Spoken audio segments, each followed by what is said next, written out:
We're going to get started now. Welcome. Thank you so much for joining us tonight for our program with Ray McGovern.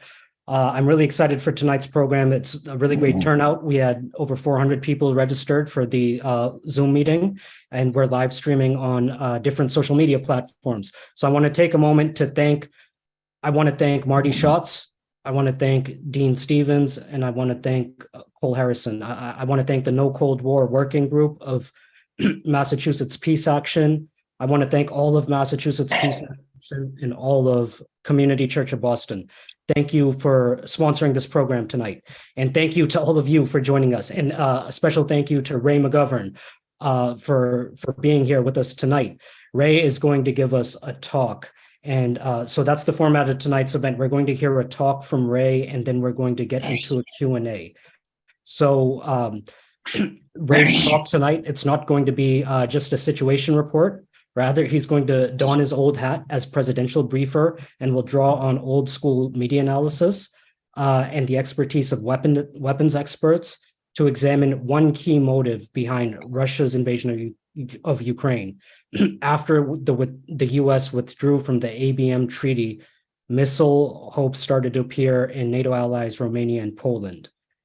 The problem, the Kremlin cannot be sure what missiles now dwell or could dwell eventually in these holes, nor could Moscow abide by the possibility of similar holes being dug even closer to Russia and Ukraine. 60 years ago, President Kennedy faced a similar situation in Cuba. So that's what Ray McGovern's talk is going to be about. Ray McGovern was formerly an Army intelligence and infantry officer, and he went on to serve at the CIA for 27 years. During this time, his duties included sharing the national intelligence estimates and preparing the president's daily brief, which he briefed to President Ronald Reagan's most senior national security advisors. In 2003, Ray co-created Veteran Intelligence Professionals for Sanity to expose how intelligence was being falsified to justify the war on Iraq. After his retirement, the CIA awarded Ray McGovern with the Intelligence Commendation Medallion for, quote, especially meritorious service. In 2006, Ray returned the medal, explaining, I do not want to be associated, however, remotely with an agency engaged in torture.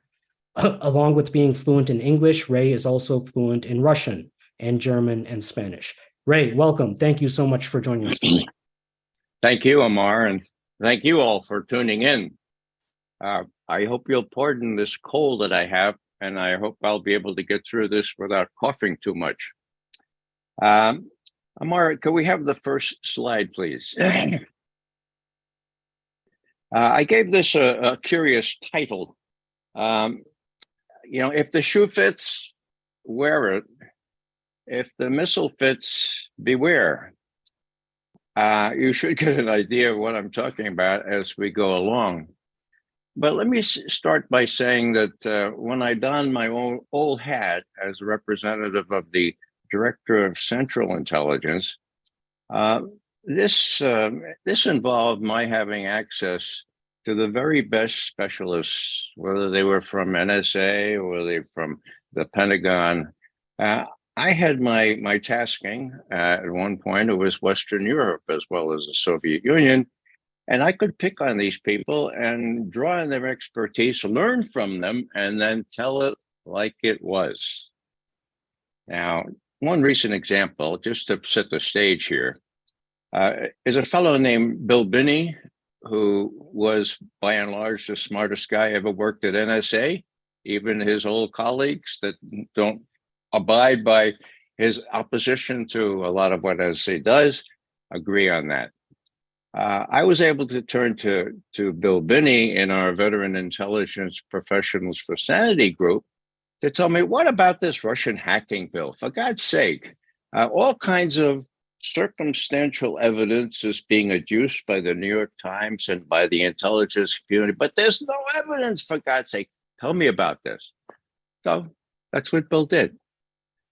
He picked some slides made luckily available from Ed Snowden, slide showing how NSA would have intercepted anything that was a hack from the DNC computers. And his conclusion, I actually printed out here, says the bottom line is that NSA would know where and how any hacked emails from the DNC, from Hillary Clinton, or any other servers were routed through the network. They don't know that. And thereon hangs a tail. The date of that memo that we wrote as VIPS was December 12th, 2016. So Trump hadn't even become president yet. He was president-elect. Now, less than 1 year later, the head of the computer firm that was to look into the DNC hacks, really leaks, testified under oath to Congress saying there is no evidence that Russia or anyone else hacked the DNC emails.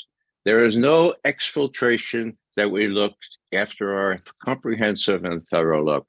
So it wasn't a hack by Russia or anybody else. That was December 5th, I repeat, 2017. Huh. Raise your hand if you know about that. Oh, I don't see many hands going up there. Why? The New York Times has suppressed that story from December 5th, 2017 through today. What's today? April 25th, 2023. So all I'm saying here is that very crucial judgments could be made if someone takes the trouble to combine various sources, including open source material, with the experts who know which end is up and who will tell the truth without fear or favor. Maybe I'll let it go at that and simply add that in this case, Ted Postal, whom some of you know, was my technical expert, okay? There is no one who knows more about this issue than Ted Postal. Matter of fact, he's published on it and he's been shunned about some of his conclusions having to do with how the US violated the INF Treaty, the Treaty on Intermediate Nuclear Forces, the one that banned a whole class of missiles and their launchers, had them destroyed. And Scott Ritter, my good friend, was one of the people who inspected that destruction.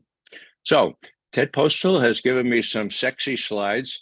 The first one you'll see are kind of pedantic. They're sort of like not very sexy, but it's the political analysis that I used to do based on media analysis, which is really just a subdiscipline of political science. Okay, you look at what leaders say and you try to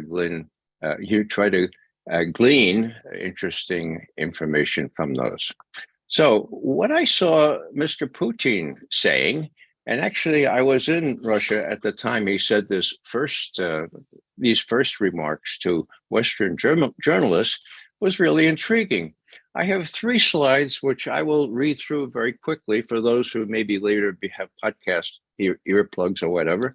And we'll go through that, and then I'll tell you what I thought about that. Will we have the next slide, Emma, please? Okay. So there was a captive audience. These reporters were up there for an economic summit, and Putin said, look, you come here. I'm going to give you the straight scoop on this very, very important subject, crucial subject. I don't expect you to publish on it. I don't even expect you to tell your editorial staff about it, but I want to talk to you human being to human being.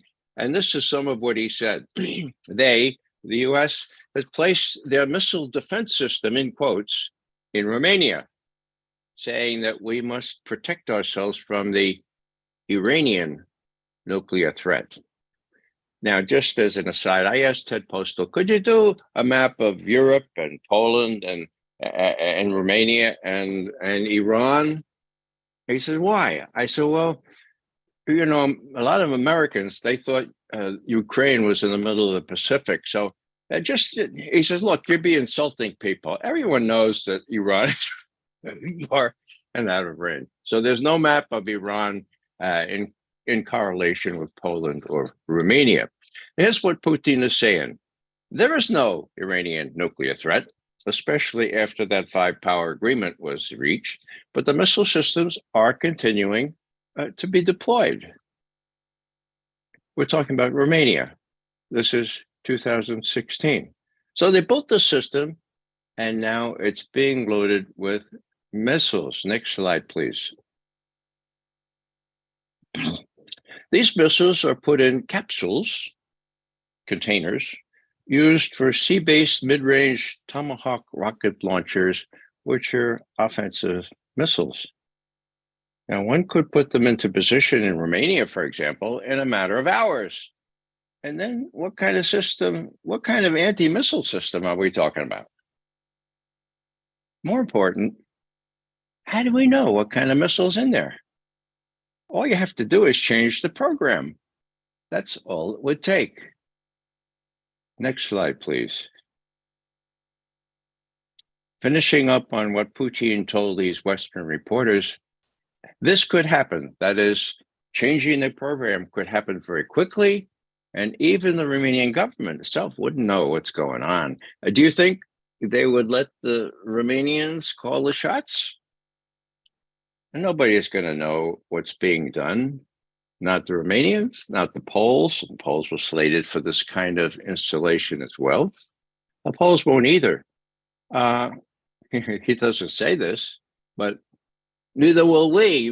Neither will we, Russian planners, Russian military, me as president of Russia. We won't know what's being done. Okay. So he finishes up by saying, well, from what I could see, we are in grave danger. Now, I came by that transcript just luckily because I was plugged in with some people who not only get a hold of it, but put subtitles under it. I may have used this in one of my previous talks here. In any case, it's available on the web, and I'll give you the URL for it later. May we have the next slide, please? So we fast forward now. That was 2016. Here's December 21st, 2021. Okay, the balloon is about to go up. Soviet forces, Russian forces are near Ukraine. And so Putin makes this formal address to it was the State of the Military address, okay? And what he says to them, he looks at these generals and admirals and Defense Minister Shoigu, and he says, this is extremely alarming. Mk-41 launchers, the correct designation, is already in Romania, and soon they'll be in Poland. The deadline for Poland was the end of last year. There's some talk about some delay there, but it looks like they're fully ready to put them in Poland as well. So here's Putin again. These Mk launchers can launch offensive strike missiles. Note the date here, December 21st. He goes on, if US missiles are deployed in Ukraine, their flight time to Moscow will be about 7 to 10 minutes, or even 5 minutes if we're talking about hypersonic systems.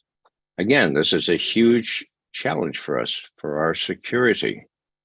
Okay, now, after he made his formal remarks, Shoigu, the defense minister, the others got up and talked, and then he said, I want to say some more words. So you don't deprive the president of your country of the microphone. Next slide, please.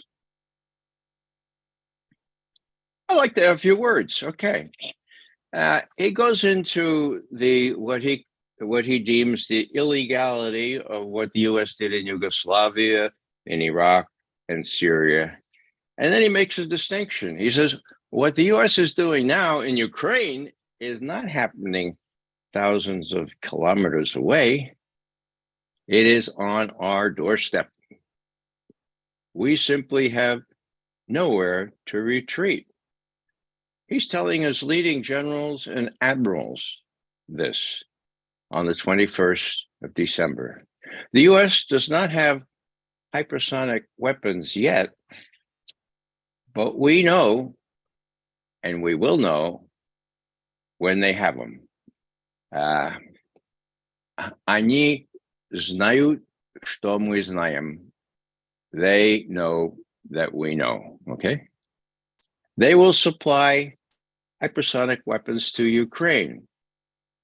Putin's words on the 21st of December. Okay, next slide, please. Next thing you know, the Kremlin calls the White House and says, Mr. Putin would like to talk to Mr. Biden like right away. White House was flummoxed. Look, we're going to get together in Geneva, our representatives. We're going to start talking about these important. Why now? Please, Mr. Putin wants to talk to Mr. Biden right now. Now, to his credit, Biden accepts the call on the 30th of December. And what's the outcome? Well, it's confirmed that the negotiations would take place in Geneva, January 9 and 10. And also, and this is important to Putin, that the presidents themselves would personally supervise the negotiating tracks. That's important because he's had bad experience with presidents of the United States when ceasefires go up in smoke at the hands of the U.S. Air Force. Now, here we have the key.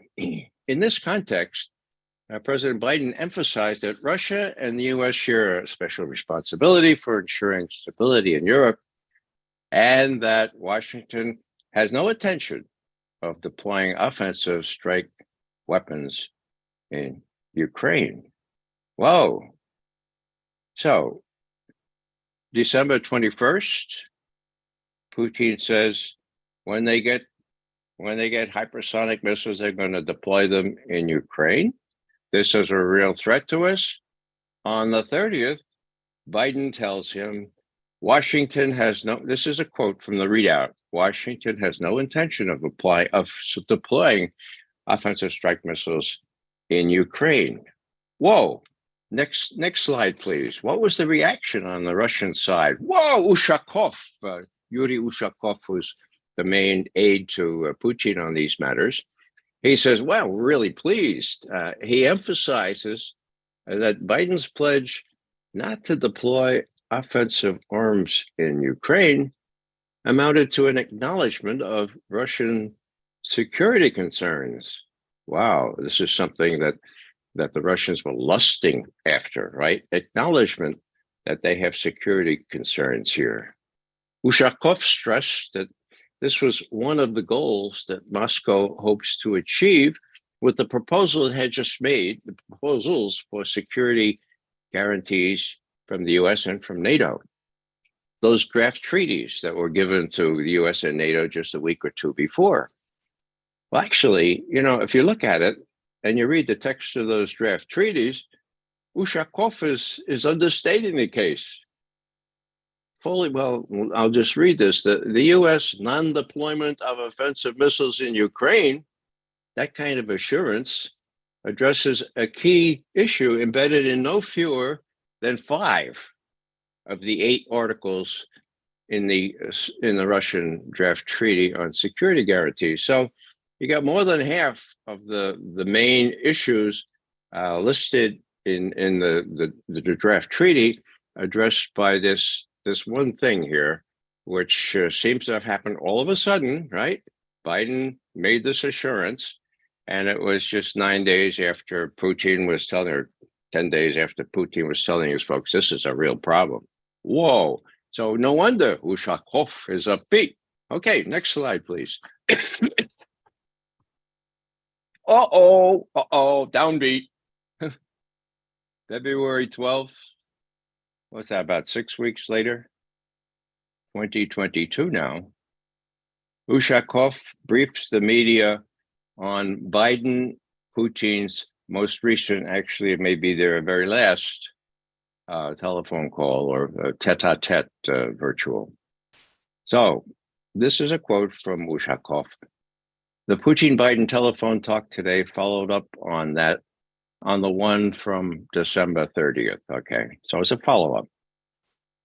I want to note straight away that Putin made clear that Biden did not really address the central key elements of Russia's initiatives, either with regard to non-expansion of NATO or non-deployment of strike weapons systems on Ukrainian territory. So something fell in the cracks. One can speculate that when Biden woke up on New Year's Eve, Jacob Sullivan and Blinken were there, and I said, Joe, Mr. President, you didn't really say that to Putin, did you? Well, yeah, I thought we'd get the negotiations off to a good stuff. Forget about it. Well, I don't know if that's the way it happened, but the U.S. side forgot about it. Okay, so this is February 12th now, 2002, 2022. Now we know that that's just what 10 days before, 2 weeks before the invasion of Ukraine. Am I saying this is the only reason? Of course not. Am I saying it's a contributing factor? I am saying that, partly because of the lack of trust that Mr. Putin perceived in this promise, this maybe not promise, maybe it was an assurance. NATO, Washington has no intention of putting offensive strike missiles in Ukraine. We have the next slide, please. Now, I promised you more sexy slides, right? And I told you that Ted Postal worked with me. Actually, we spent several evenings discussing all this, me asking him questions, just like I asked Bill Binney, what about this or what about that? Ted is a terrific guy. He was really, really helpful. He constructed this map. I said, Ted, take a generic ballistic missile, okay? And would you show where the site in Romania is and where the site in Poland is, and give us an idea, launch to target. I mean, is Putin blowing smoke, or does he have actual reason to be concerned? Okay, well, you can read for yourself. The one from near Kiev, it's about 7 minutes time to target. The one from Romania and from Poland are longer, but it's a real distance. It's a real thing. Okay, may we have the next slide, please? Okay, now the problem is that no, this is not a Lego thing that I gave my grandson for Christmas. Now, this is more serious, okay? This is a canister. What's the big deal here? This is a canister being loaded on a destroyer, okay? And you'll see later in the next slide what happens.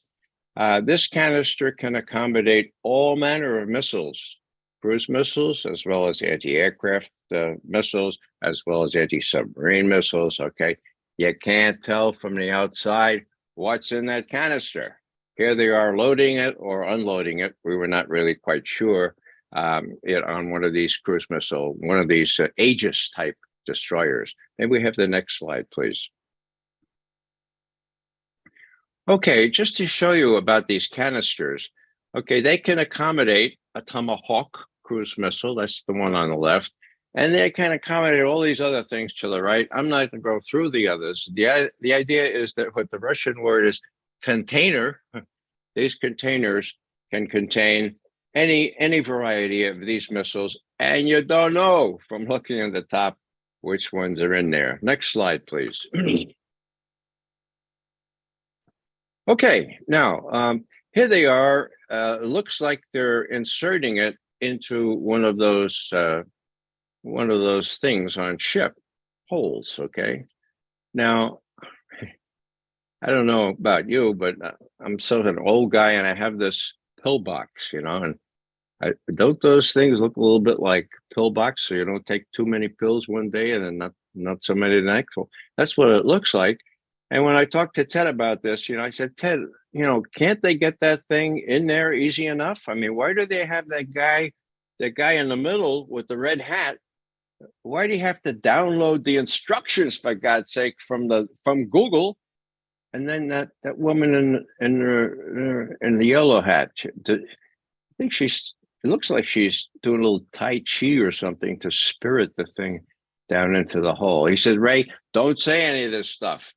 This is serious stuff. So I'm not going to say any of that, okay? This is how they load it in or they pull it out. Again, that canister can accommodate all manner of different kinds of missiles, Aegis missiles, AAA missiles, the gamut. Okay, next slide, please. All right, this is the way they are deployed on a ship. This is a destroyer, okay? Now you have many of them in the back, what, 4? And you have 2 in the front. That's the way they are on a ship. You'll see later from a model how they look in Romania. Next slide, please. So there's Romania. This is a mock-up. I was in error when I said there are holes in Romania. It's above ground. It's above board. They're on concrete slabs, as Ted told me. And as you can see, that canister, there are 24 missiles that can be launched from that one launch, and it can be expanded to hundreds, okay? Now, that's a vertical launcher enclosure. It's exactly the same kind of thing that's on the ship, except it's now on land. Can you determine what's in those canisters? No. And therein lies a problem for those who really need to know what kind of missile is in that canister. May we have the next slide, please? Okay, here's sort of a combination. There's that picture that I showed you before with the lady. Now, they're trying to load that into one of those capsules on ship. And that's how the Tomahawk launch looks, and how air interceptor, the surface to air missile looks when it's fired. And I have to tell you that after Ted briefed me on all this, next time I looked at my pillbox, I pulled up one of those things really, really carefully. He told me not to say that either. Okay, next slide, please. Well, as you can imagine, and you can see this from Putin's briefing of these Western correspondents in 2016, the Russians are really upset about all this. You know, it defied lots of stuff, and you know, it really, in their view, was a clear violation of the INF Treaty, in which we still existed. Donald Trump not leaving that one until 2019. So here are the Russians complaining. You know, what about all this? So this could be Tomahawks. These are offensive missiles. What's going on in there? Now the State Department reply was, no, can't be Tomahawks, can't be offensive missiles. Why? Because the system lacks the software, fire control hardware, support equipment, other infrastructure needed to launch an offensive ballistic missile or cruise missile such as the Tomahawk. BS. Rubbish. Ted Postal tells me that Putin was right on this. All you need is you don't even need a DVD. A CD will do it, or a thumb drive to stick in the computer and change the program. So when Putin says the program can be changed, he happens to be right on this. These were very desultory, almost offensive answers to Russia's concerns.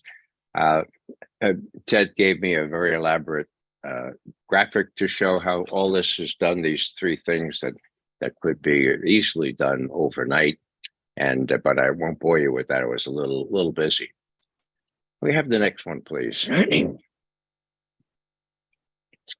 Okay, now we have heard that Putin might be legitimately concerned because, well, let's just say that the Russians overthrew the government in Mexico City, let's say. Okay. And then they got that government to request to the Russians to put in intermediate or medium range ballistic missiles in Mexico. Uh, that's a hypothetical, but how would the U.S. react? Well, guess what, guys? You don't have to be hypothetical. This happened. It happened in 1962, 60 years ago plus. Now, I happen to be reporting for active duty at Fort Benning, Georgia, as an Army infantry intelligence officer to take training and train on some of these weapons. Okay, guess what? There were no weapons at Fort Benning, the Army Infantry Training Center. Now, McGovern naively asked, where are the weapons? And I was told, they're all in Key West, Florida. They have been there for several weeks. Looks like they're ready to go into Cuba, although right now, we're talking November 3rd. Right now, it seems that the tensions have died down.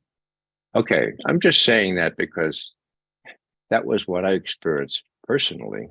If I were a year ahead, I would probably have been down there in Key West with my colleagues in the Army. Okay.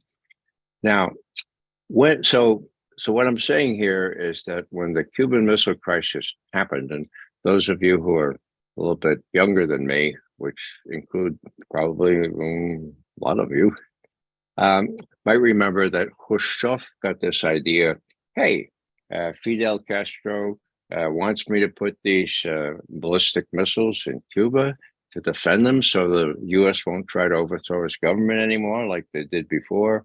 And that would give us a really leg up. I mean, nothing ventured, nothing gained. Let's try it. It's a gamble, but let's try it, okay? Now, long story short, all manner of medium-range ballistic missiles showed up in Cuba, and because of cloud cover and some other considerations, we didn't find out about them till they were there. We didn't find out about them until they were emplaced. We didn't find out about them until they were armed. Okay? Now, John Kennedy saw this as an existential threat. I mean, hello. Take a look at those circles there. The one in the middle designates how far an IL-28, the Soviet bomber with nuclear weapons, could reach. The next one, which is the operative one, shows an SS-4 range. SS-4 is a medium-range nuclear missile. Now, were they dangerous? Were they highly explosive? Well, you remember that the atom bomb over Hiroshima was 15 kilotons, right? Well, the warheads on these SS-4s were megatons, meaning 1 million tons of TNT. How many were there? I didn't want to make any mistakes on this, so I made a note. 24. 3 regiments, 2 sites, 4 launchers per site. Were they armed? We didn't know for sure, but I have just uncovered a memorandum from Ray Klein, who was the deputy director for intelligence of the CIA at the time, and for whom I later worked when he was in Germany. He warned the president, look, we have to assume that 8 of those missiles can be fired right now. And we also have to assume that they will be armed with nuclear warheads. Why? It just doesn't make any sense to shoot them off, to fire them, unless they have nuclear warheads. Whoa, that was about 5 days into the crisis, October 20th. Worse still, intermediate range ballistic missiles, that's the big circle. That includes San Francisco, Los Angeles, lots of other places, Omaha, where our Strategic Arms Command was, they were also on their way. How do we know that? U-2 photography from October 15th showed emplacements being readied for intermediate range ballistic missiles. Take a look at that map, folks, and see. They're called SS5s, right? Up there on the top is the label. That's the arc, and that's how much they could cover. Guess what? They didn't make it through. If you look at the little box in the lower left corner, you'll see a depiction of the blockade. Okay, blockade? Isn't that illegal under international law? Oh, yeah, but hey, Kennedy was provoked, right? Okay, so there's the blockade. And as luck would have it, he put the blockade, he called it a quarantine. Okay, sounds a little nicer, right? So he put the blockade, the quarantine in place just before those intermediate range ballistic missiles got to where the blockade was. So they were deterred. They never reached Cuba. But Kennedy, of course, insisted that all the things be taken back to Russia. He didn't want this existential threat right on our periphery. Now, I don't remember anybody saying in those days, now, wait a second. International law allows any country to pick its own alliances. So Cuba has every right to have Russia introduce intermediate range and medium range ballistic missiles, doesn't it? I mean, Cuba, nobody seemed to make that argument about that, about any country having the right to do whatever it wants when it threatens the existence of a major power. That's a little diversion here, but you're getting my drift, right? So what happened? Well, Kennedy had some really good advisors, okay? He insisted that Ambassador Llewellyn Thompson, who had been ambassador to Moscow a couple of months previous, he said, Tommy, you sit in on every one of those key meetings and be a voice for reason, which he was. The Joint Chiefs were going AP on the Hershey Highway, as we would say in the Bronx. I mean, they were really a problem for Kennedy. Llewellyn Thompson helped and Bobby Kennedy helped. They worked out a deal. Now, there was communication in those days, teletype, but it worked, right? Jack Matlock, my friend, was on the other end of the teletype in Moscow. Okay, pretty exciting times. What else? Well, Kennedy made sure that the Joint Chiefs of Staff were never left alone. In other words, he knew what they wanted to do. Curtis LeMay and those guys, this is our chance to get the Russians, for God's sake. We're gonna fritter away this chance. In any case, what I'm saying now is there was communication with the Russians. There were people who had their heads screwed on, right? Think of, comparisons are invidious, but compare Llewellyn Thompson or George Kennan with the likes of Michael McFaul. I won't say anything more. Comparisons really can be rather invidious. The point I'm trying to make here is that we don't have to go to hypothetical situations about, suppose the Russians overthrew the government in Mexico City and we have to do that. This all happened before. What's different? Well, two things very, very different. One, no communication this time around. And two, you have the likes of Michael McFaul advising people like Jacob Sullivan and Tony Blinken. My God, no wonder they're going off half-cocked. Now, I'd like to show you one more photo. Could we have the next one, Amar? This is another difference, okay? Now, this is not a really good photo. It's a U-2 photo. It was very, very helpful back during Cuba. Why? Well, because we had thousands of photos of what SS-4 ballistic missile sites look like. You have a missile erector, you have all those things, a shelter and so forth. So there was what we call an imagery analysis. We call a signature, right? This was like, hey, we are SS4s. So the only real doubt was whether they were armed. I told you about how the intelligence community came down on that. We learned later, decades later, that indeed they were armed. It was safe to assume they were armed. We damn well did well in assuming they were armed because they were, some of them. Ray Klein said 8. 8 can do a lot of damage. 8 times 1 megaton. Anyhow, one reason for me showing this photo is that we know what's there. We know what we were contending with. Okay, think back to those pillboxes,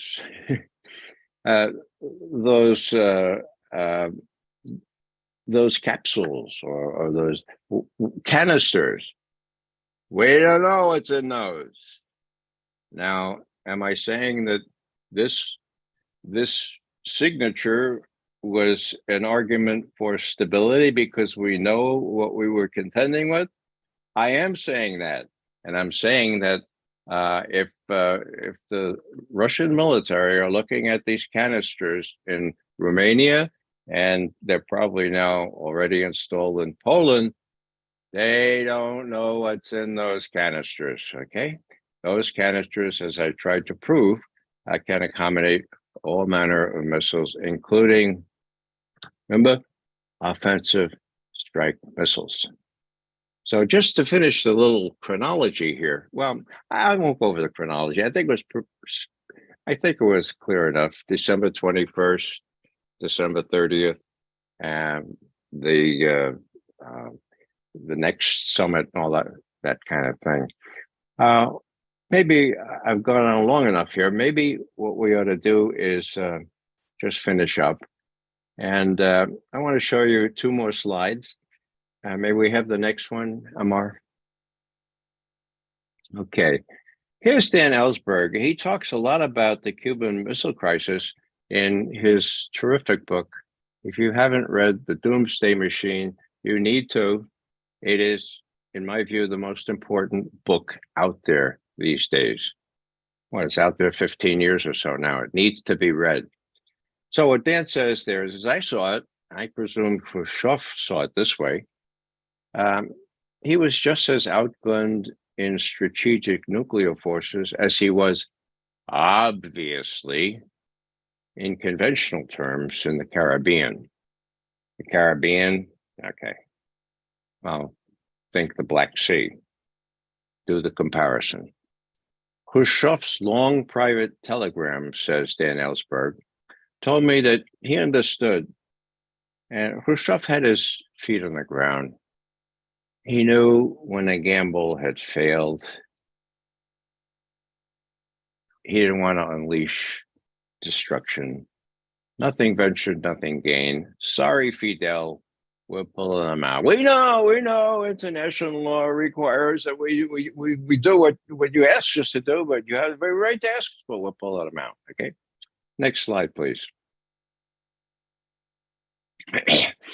Okay, here I'm going back to Obama, who I think was president when Joe Biden was vice president. And he famously said, the real axiom is, please don't do stupid stuff, okay?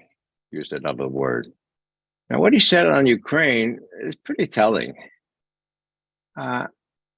In 2016, he warned, look, Ukraine is a core interest for Moscow in a way that it is not a core interest for the United States. Core interest. That's the word that the Russians are using now for Ukraine, and the Chinese are using now for Ukraine and Taiwan. And thereon hangs another and even more important story. He added, that is Obama, we have to be really clear about what our core interests are and what we're willing to go to war for. Oh, sensible, huh? Okay. Obama resisted sending arms to Ukraine because you know what he said? He said, this would encourage the Ukrainians to think that they could actually defeat the far more powerful Russians. Huh. And he asked his aides, what if we send in equipment and arms and stuff and it ends up in the hands of thugs? Gosh.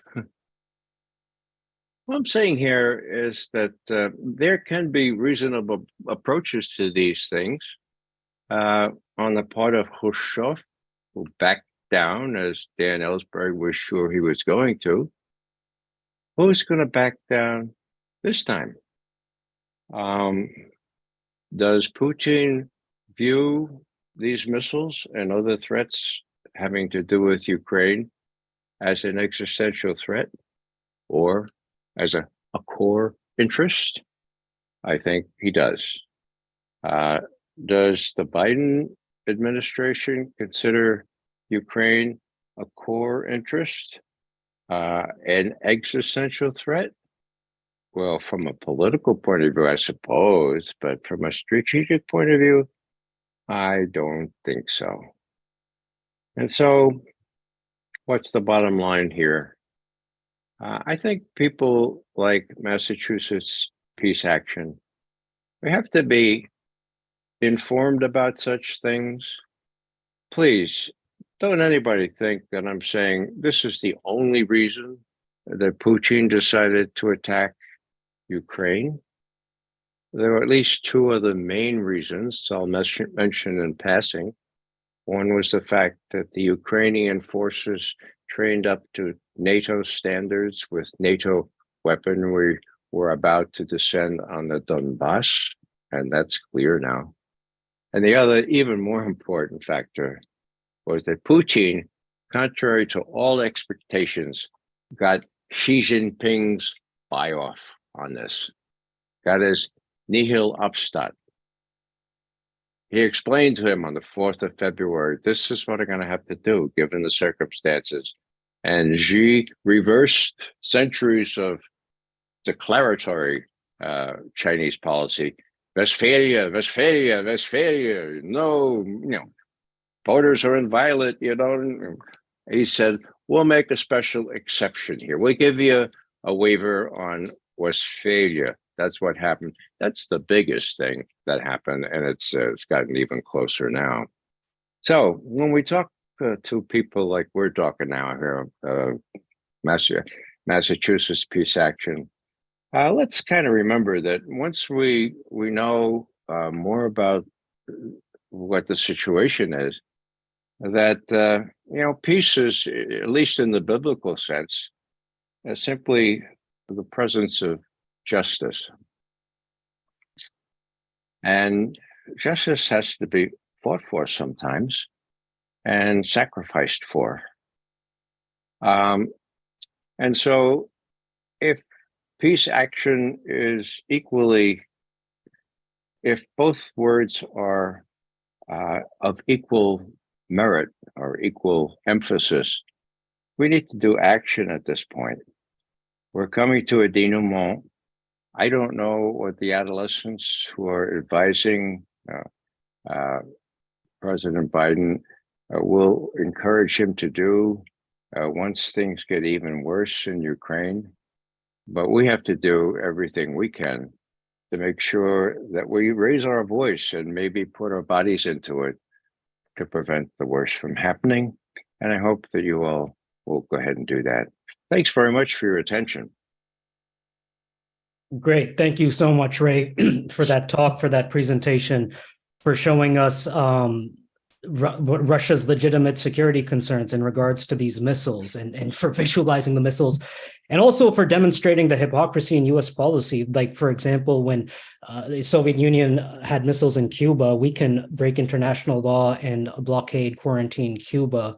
But when the U.S. does similar things to Russia, they're not supposed to do anything. There's a lot of questions and comments, and there's a lot to talk about. So I want to apologize in advance to everyone for not being able to get to all the questions, but we'll do our best. I'll just request that if you could please put your questions in the chat. That'll help me keep an eye on them. So I have a ton of questions, but first I wanna give to you, Ray, a question that is coming up in the chat.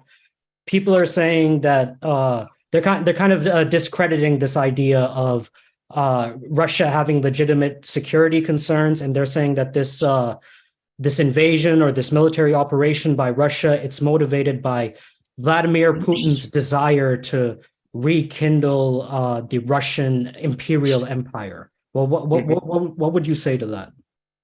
Well, I'd ask them for the evidence of that, of course. It's really hard. After the U.S. overthrew the government in Kiev, which was properly labeled the most blatant coup in history, since we had intercepted conversations of the coup plotters plotting it. Okay, 2.5 weeks before the coup, when Putin got back from Sochi, closing up the Winter Olympics, it was the day after the coup. It was the 23rd of February, 2014. And he got together with all his advisors and said, well, what's the most important thing we have to do? They're saying that Russian can't be an official language anymore. They're saying they want to join NATO. And the most important thing, of course, look, we have an all-weather, all-year-round naval base in Sevastopol, right there in Crimea. We have to make sure that that doesn't go to NATO. How do we do that?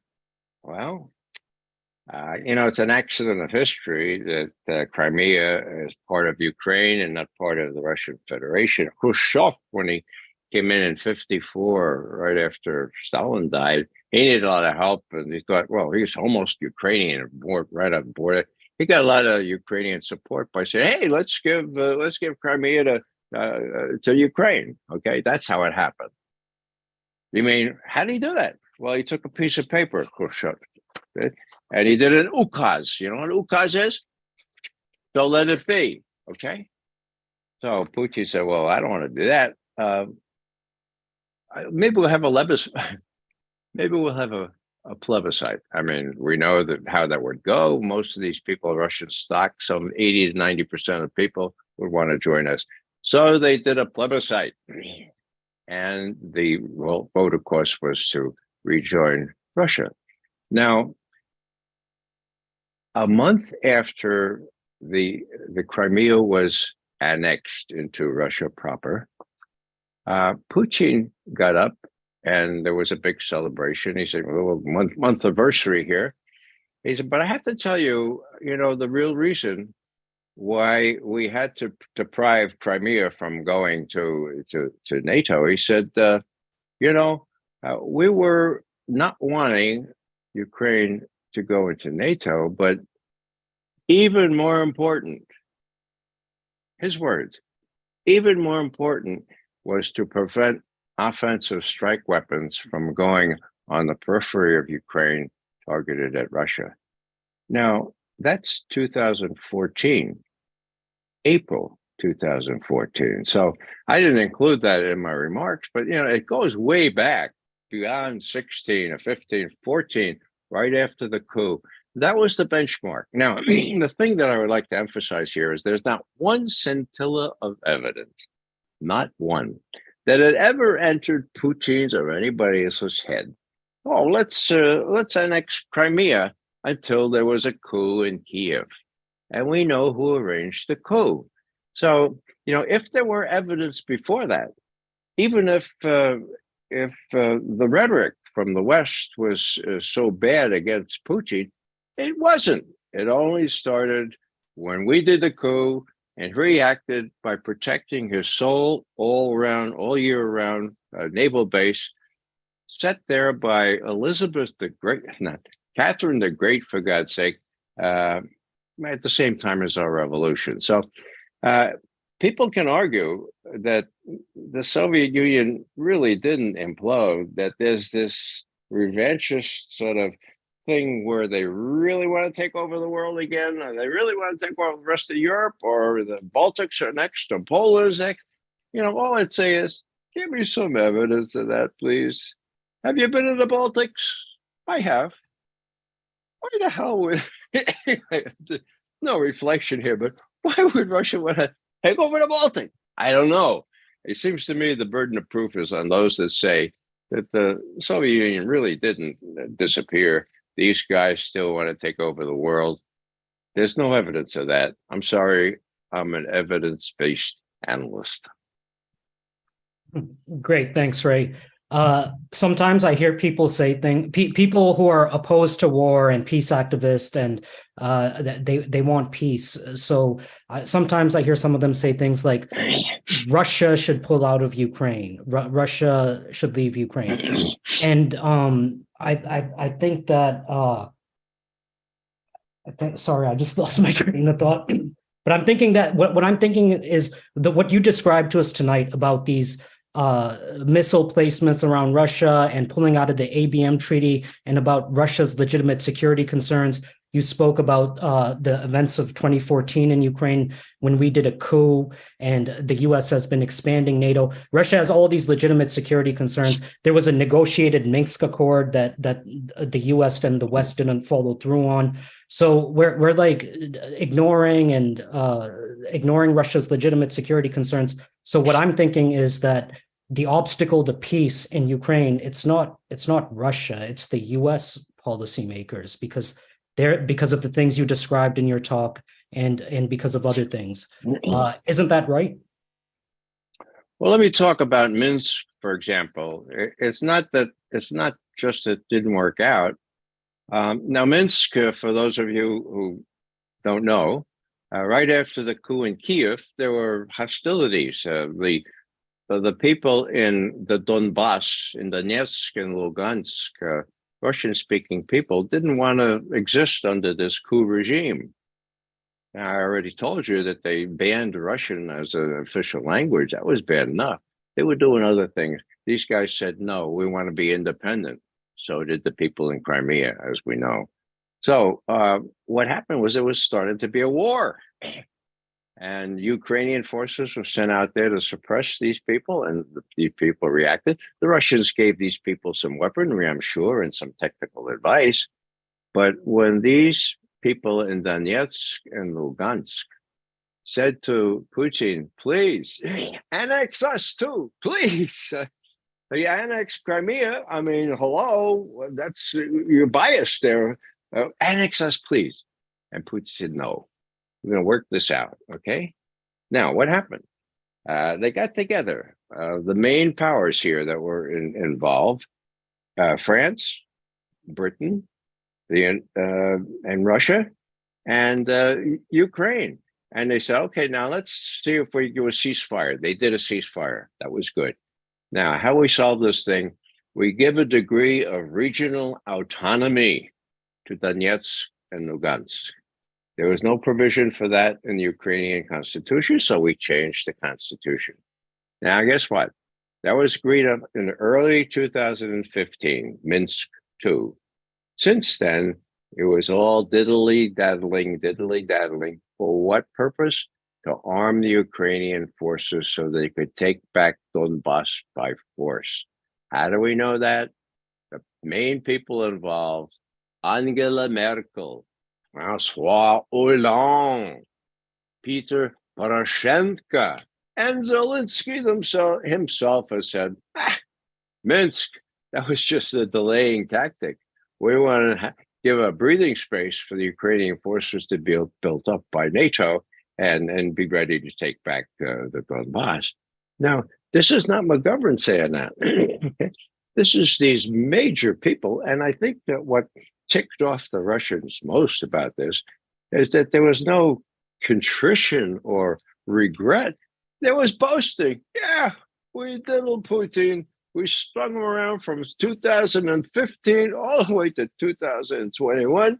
And look, we got a really formidable. I mean, the Ukrainian army is probably the strongest army in Europe because it was trained so well during those years. Now,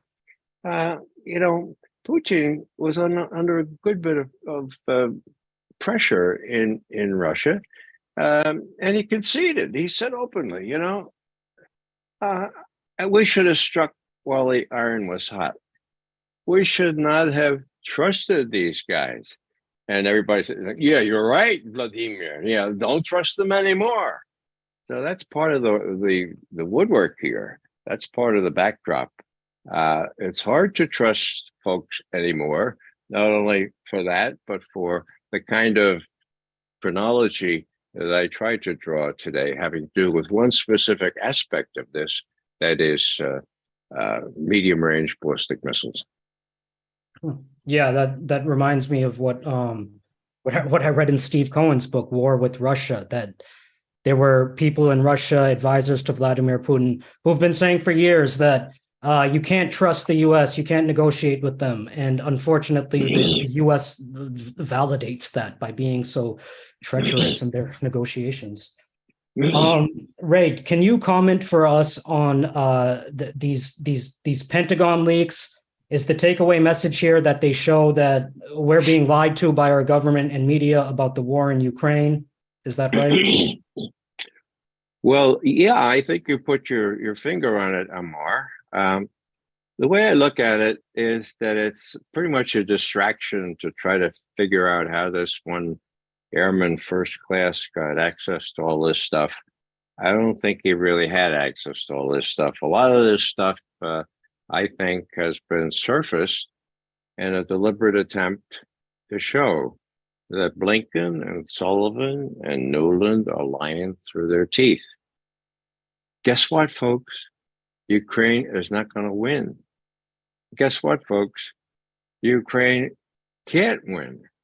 I mean, even Obama said it. Wasn't that in one of my little last slides here? Where is it? Here, I got paper here. This is here's Obama saying, if we send arms to Ukraine, this is crazy because it would, quote, encourage the Ukrainians to think that they could actually defeat the far more important and the far more powerful Russians. So, I mean, don't do stupid stuff. So, what I'm saying here is that the question had to do with, the leaks. Okay. The importance of the leaks, in my view, is that they reflect, to me, a wish by some factions within the intelligence services, within the JCS, within even the State Department, to embarrass Blinken, Sullivan, Nuland, and tell the American people, look, you've been had.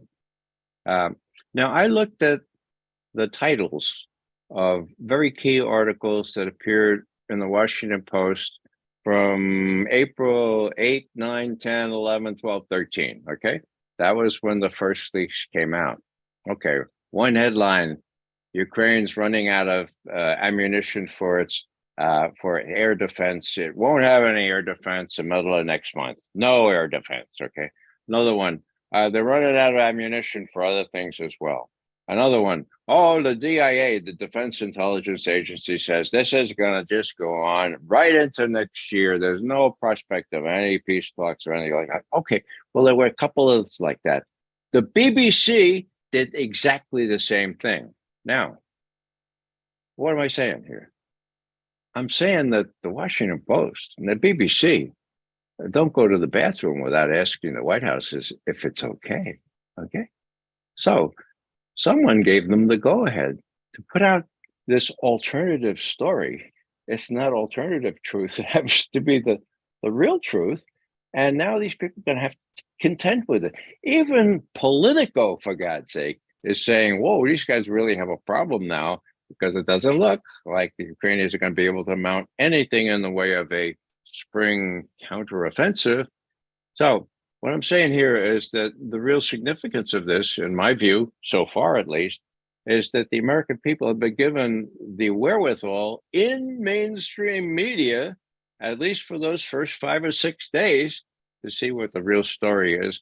And there's always a chance that with you and me and others so motivated and committed to action as well as peace, that we can turn this thing around and tell our fellow citizens, look, we're being had again. There's no alternative to stopping the blood. First aid, stop the bleeding. That's the first thing you do.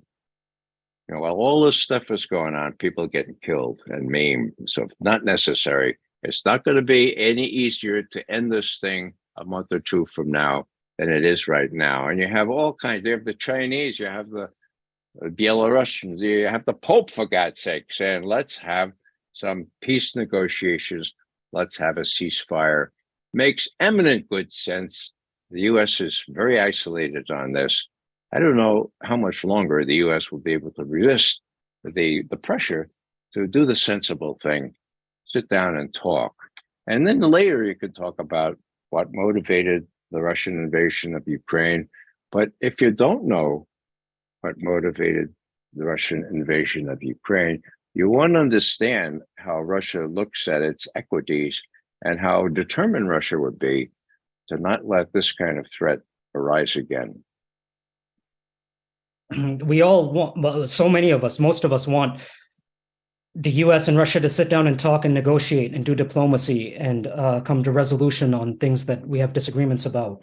But again, the obstacle to that seems to be the US side and the Biden administration. When I listen to you, Ray McGovern, and I listen to people like Scott Ritter and Doug McGregor, what you guys are saying is like, it's like a polar opposite of what's coming from the Biden administration. So I'm wondering, like you talk about, yes, the Pope and everyone wants negotiations to happen, but but like, if Biden and Blinken and Victoria Nuland are the obstacles to that, then how is all of this going to end? The Chinese used to have an expression in the old days, it will come to a no good end. It's going to come to an end. Okay, the question is this year or next year. Now, as I read the situation, and I'm helped very much by military people like Colonel McGregor, the Russians are prepared for any kind of counter-offensive that the Ukrainians are likely to be able to field, okay? Not only that, but they're able eventually to go all the way to the Dnieper River if they so desire. Now, would they go?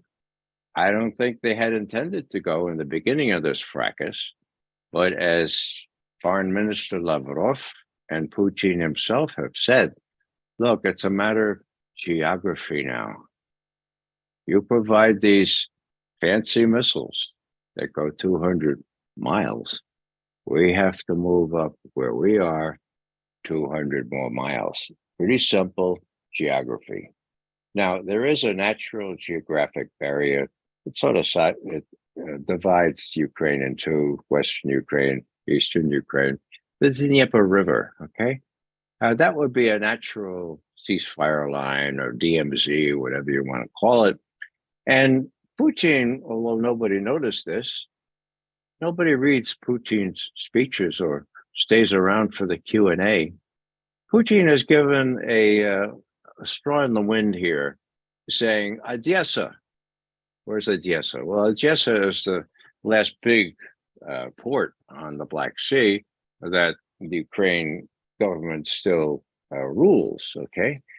Now, how did this come out? Well, very briefly, during a Q&A after one of these speeches at Valdai, October it was, a very clever, seemed like a planted question, a very clever journalist said that, Mr. Putin, Mr. President, I'm planning to travel to Odessa. And I'm wondering, what would you advise? Should I apply for a Ukrainian or should I apply for a Russian visa? Pretty clever, huh? Putin says, oh, Odessa, a beautiful, beautiful city. I hope you go there. But what I'd say about Odessa is it could be a, let's see, what's the words he used? A razdora. It could be a yabloko razdora. Okay, now yabloko is apple. Okay, razdora is discord. Now hopefully some of you remember the Trojan War and how it all, you have to remember your mythology, okay?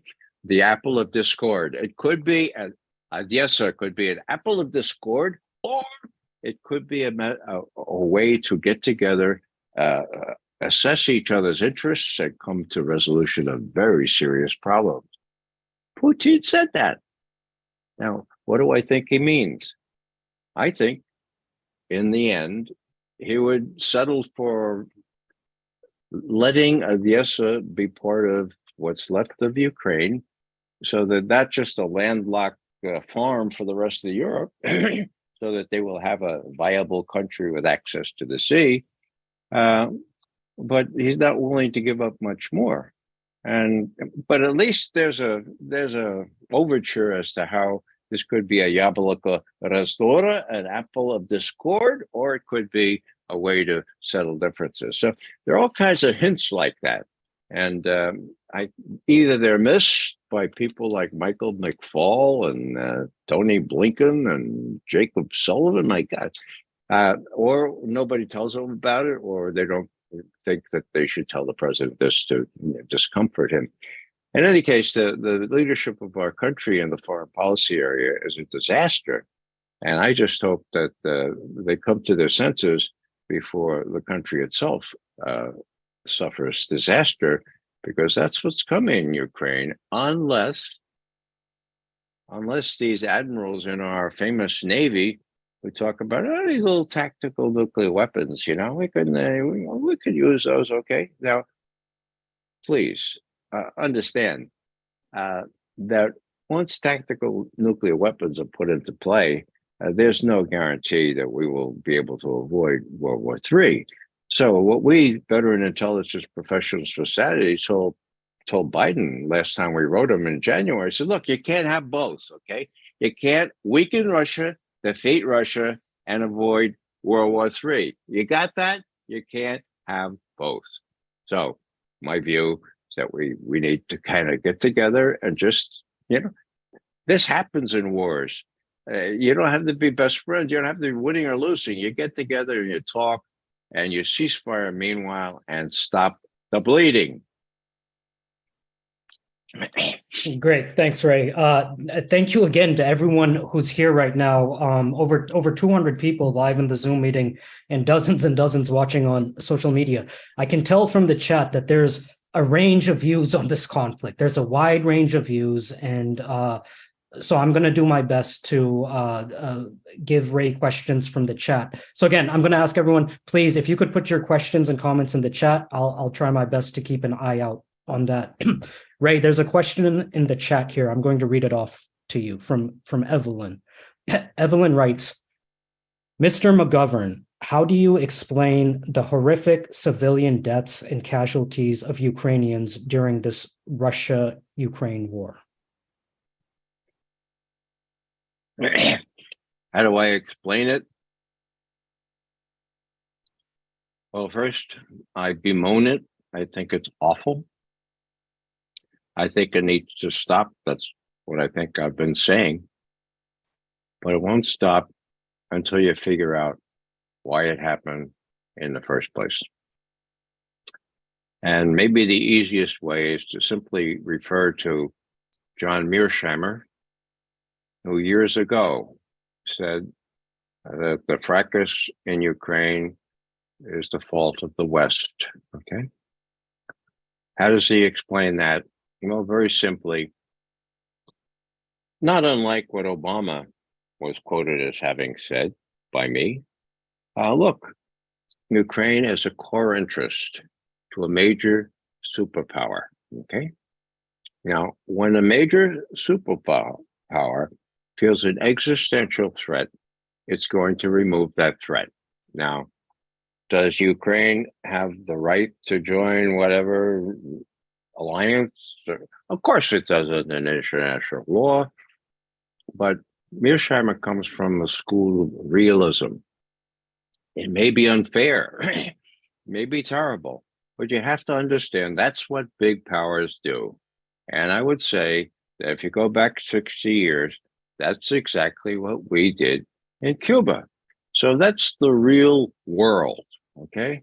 Now, I would say this, that when Putin invading with 170,000 troops does not betoken an aim to take over Ukraine. It was a limited invasion. It boiled down later to protecting the people in Donbass. And then as these new armaments came in from the West, as I say, geography moved it farther west. So what does that mean? Well, maybe we ought to think of, well, what were the reasons that Putin did this? How about the civilian casualties? Well, reliable reporting indicates that unlike shock and awe, what we did in Baghdad and Iraq, that the Russians have really been careful to avoid, to the extent possible, civilian casualties. They profess to be brother Slavs, and in reality they are. And so the real story, which we will not uncover in propaganda from our side, is that they have been pretty meticulous in trying to bomb and rocket launch against military targets, or more recently, targets of economic importance or military importance. So one has to be really careful what one digests from the major media in this country. The bloodshed is terrible, and why Zelensky keeps sending battalion after battalion of troops up to Bakhmut to be slaughtered by Russian artillery is something I don't understand. But the U.S. apparently is encouraging him to do that. What they should do, and actually, let's remember, the U.S. is calling the shots here. What the U.S. should do is say, cease and desist. Let's work out the best deal that we can. We've been seeing more and more that countries are doing business and trade with each other and using currencies other than the US dollar. They're doing business with China and using the Chinese currency. A lot of people have been commenting about this, saying, calling it de-dollarization, and saying it's a result of the US weaponizing the dollar in this proxy conflict with Russia. Do you have any sort of comment on that, Ray? On which aspect of that, MR? I'm afraid I don't understand the question. Is the U.S. Is the U.S. policies to in regards to Russia, is it self-destructive to the U.S. and Western Europe, economically and otherwise? Well, so far it has been. I mean, the U.S. says it has isolated Russia. Well, give me a break. What you have now, and this is pernicious to the core. You have the lily white West against the rest of the world. China, 1.4 billion. India, next month, 1.5 billion. Indonesia, Brazil, South Africa, Saudi Arabia, Iran, for God's sake.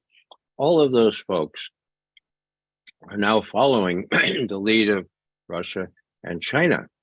Now, it's kind of sort of obvious to somebody who looks on this dispassionately that you have 80% of the world's people of color are against what's going on in NATO. And so it's just a matter of time before NATO will have to wake up and say, well, it was great while it lasted. We were the hegemon. Hegemon, by the way, comes from the Greek word hegemon, okay? It's not only to lead, but to dominate, okay? Now, US and West European or European dominance is over. It's gone. And Putin turned to China, and they have a virtual military alliance now. And I hope that finally gets through the heads of people like Jacob Sullivan and Tony Blinken, because it's real. And let me remember where you heard this first. If there's a military dust-up between US forces and Russian forces in Ukraine or around there. There's going to be trouble in the South China Sea and or the Taiwan Strait, okay? First, it will be saber rattling, but then it will be more, because these two big powers have now joined out of the realization that not only that 2 against 1 is better, but they both face the same common enemy. And they don't have to be paranoid to say that. All they have to do is read the US strategic documents, which pretty much say China's the main enemy. We get rid of this little squirt that we call Russia, it's a gas station posing as a country, and then we go get you. So China realizes that if Putin has a setback in Ukraine, Xi Jinping is the next, okay? So it's, it doesn't make any sense. Well, let me just finish this little thing because it's really important. Putin was asked about this as well at Valdai. People need to read these things to the degree they're available. He was asked by one person, now, Mr. President, what do you make of the fact that the US is taking on China as well as taking on us in Ukraine? Does that make any sense to you, Mr. President? And he looks and he says, no, it's bereft of any logic. It doesn't make any sense. He said, it's crazy. Сумасшедший. Mind, out of mind, shedzy, walking out of your mind. It's crazy, his word, okay? And then he says, and this is really important, he says, the only thing I can figure is that it's the result of overweening arrogance and a feeling of impunity. Now, I happen to agree with his diagnosis, okay? But that doesn't matter. It doesn't matter what McGovern thinks. It happens to matter what Putin thinks and what Xi Jinping thinks. And if they think these guys are crazy and their military are in tenterhooks as to what they might do next, well, that's a bad situation. It rivals what I experienced during the Cuban Missile Crisis, and it was almost right on the scene. Okay. Okay, there's a lot of questions in the chat. One of the previous questions about the civilian casualties in Ukraine, a lot of people in the chat, Ray, are taking issue with your answer. They're asking about, what about the hospitals being bombed? What about residential buildings being bombed? And someone also commented that they perceive this program to be an apology for Vladimir Putin. Well, okay. Well, let me say this, that it really depends on your sources, okay? Now, if you watch and listen to the mainstream media, you are not getting the truth. I just tell you that right off the bat. So, you are hearing about all these terrible incidents. A couple of them we know to have been staged, and you're not hearing the other side of it at all. There are no reporters in the Donbass. There were no reporters to report the 14,000 Russian-speaking people who were killed between 2014 and 2022, or the 5,000 more that were killed since the invasion. So you're not getting a balanced picture. And the first casualty of war is the truth.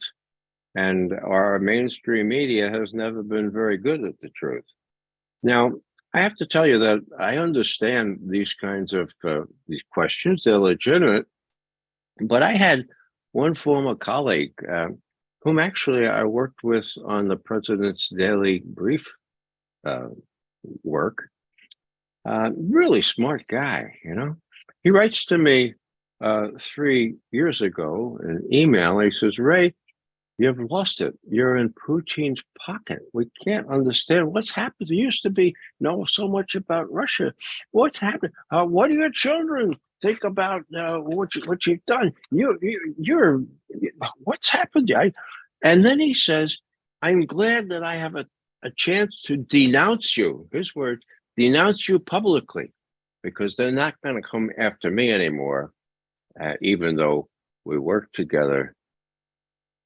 Now, if this was some crazy guy, I'd write it off. But, you know, it's really strange. These were people who bought the whole 9 yards of Russiagate. It was all phony.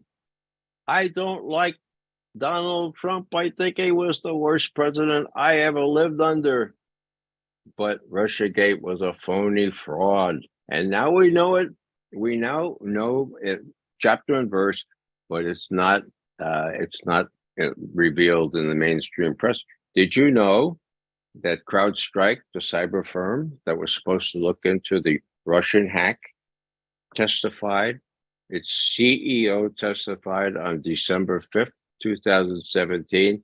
There was no hack. There was no exfiltration from the DNC computers by Russia or by anyone else. Did you know that? No, you didn't know that because it's not been in the New York Times. I had somebody say to me, well, Ray, what do you say Putin? Putin. Everybody else says Putin. What do you say? So I lost it. I said, well, you don't want to call him up. That's what he says. He says, here's Putin. Anyhow, I have no direct relationship with Putin, but I will say, and I'll say this for the record, that I think were he not to be as strong a leader of a major country, were he to be replaced by somebody more,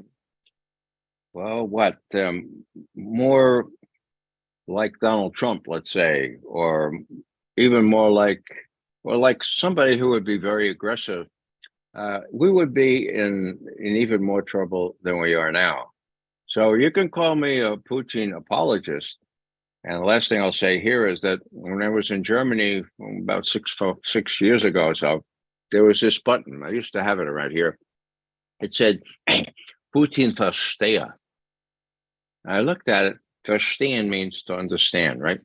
So I said, hey, Putin, somebody who understands Putin. Like, give me one. He said, no. My friend says, don't put that button on. That means you're in Putin's pocket. I said, wait a second. To verstehen, to understand somebody, puts you in Putin. Yeah, don't put on it. That's how bad it is. You try to understand these people, as I have tried to explain to you, just one facet of the dilemma in Ukraine as it appears to Russian leaders. And let me just set the record straight. I joined the CIA 60 years ago. This month, just April? Yeah, April 1963. I've been focused on Russian leaders from Khrushchev right down to Putin. I think I know a little bit about how they think.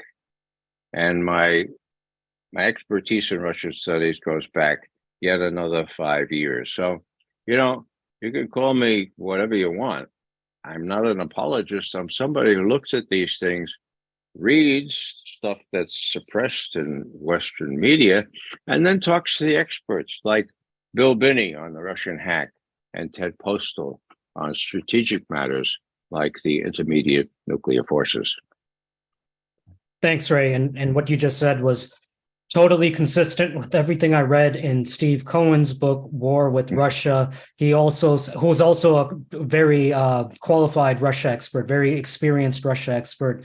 He also said that actually Vladimir Putin is very restrained in the face of constant U.S.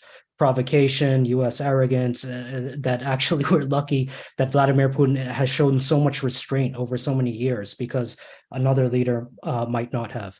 I want to take a moment to pivot away for a slightly different question, just for one question, because there's over 200 people watching, and I know they'll be interested in this topic.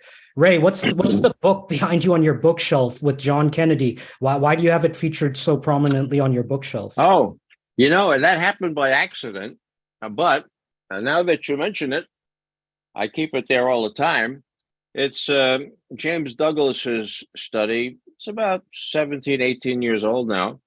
JFK and the Unspeakable. Douglas he's a Catholic worker, for God's sake. He runs a Catholic worker house in Birmingham, Alabama, but he's also an incredible researcher.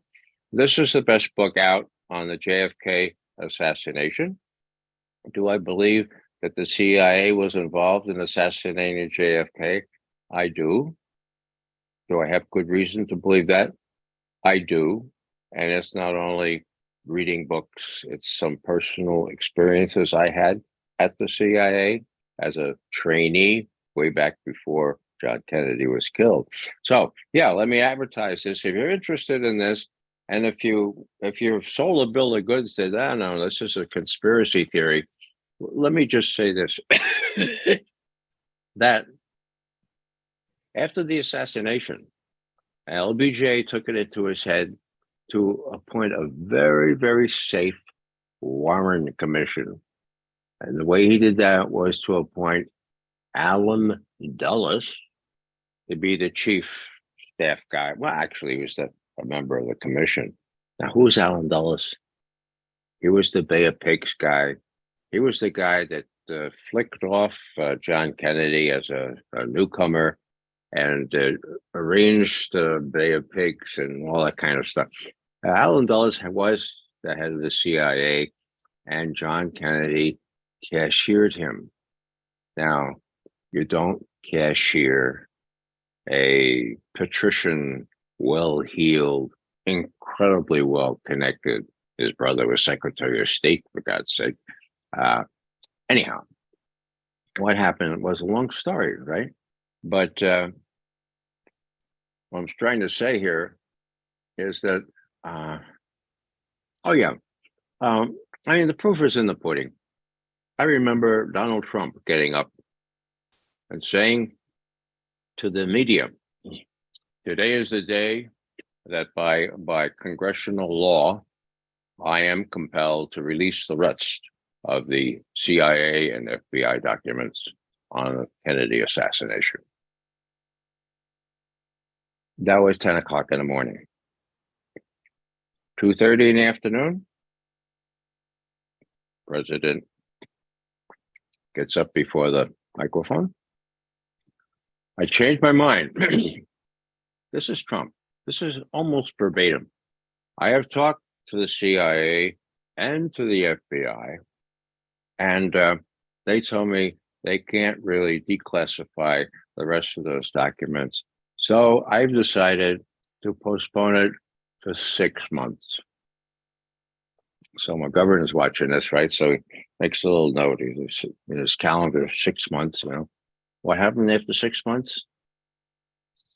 Zero. Nothing. Did any journalist raise it? No. Did McGovern? I didn't have a chance to raise it. Okay. So what's going on? Well, Biden is sitting on the same documents. Now, you don't have to be a rocket scientist or a really even intelligent analyst to figure out something stinks here, right? Why are they so reluctant? How many years after the assassination to release those documents?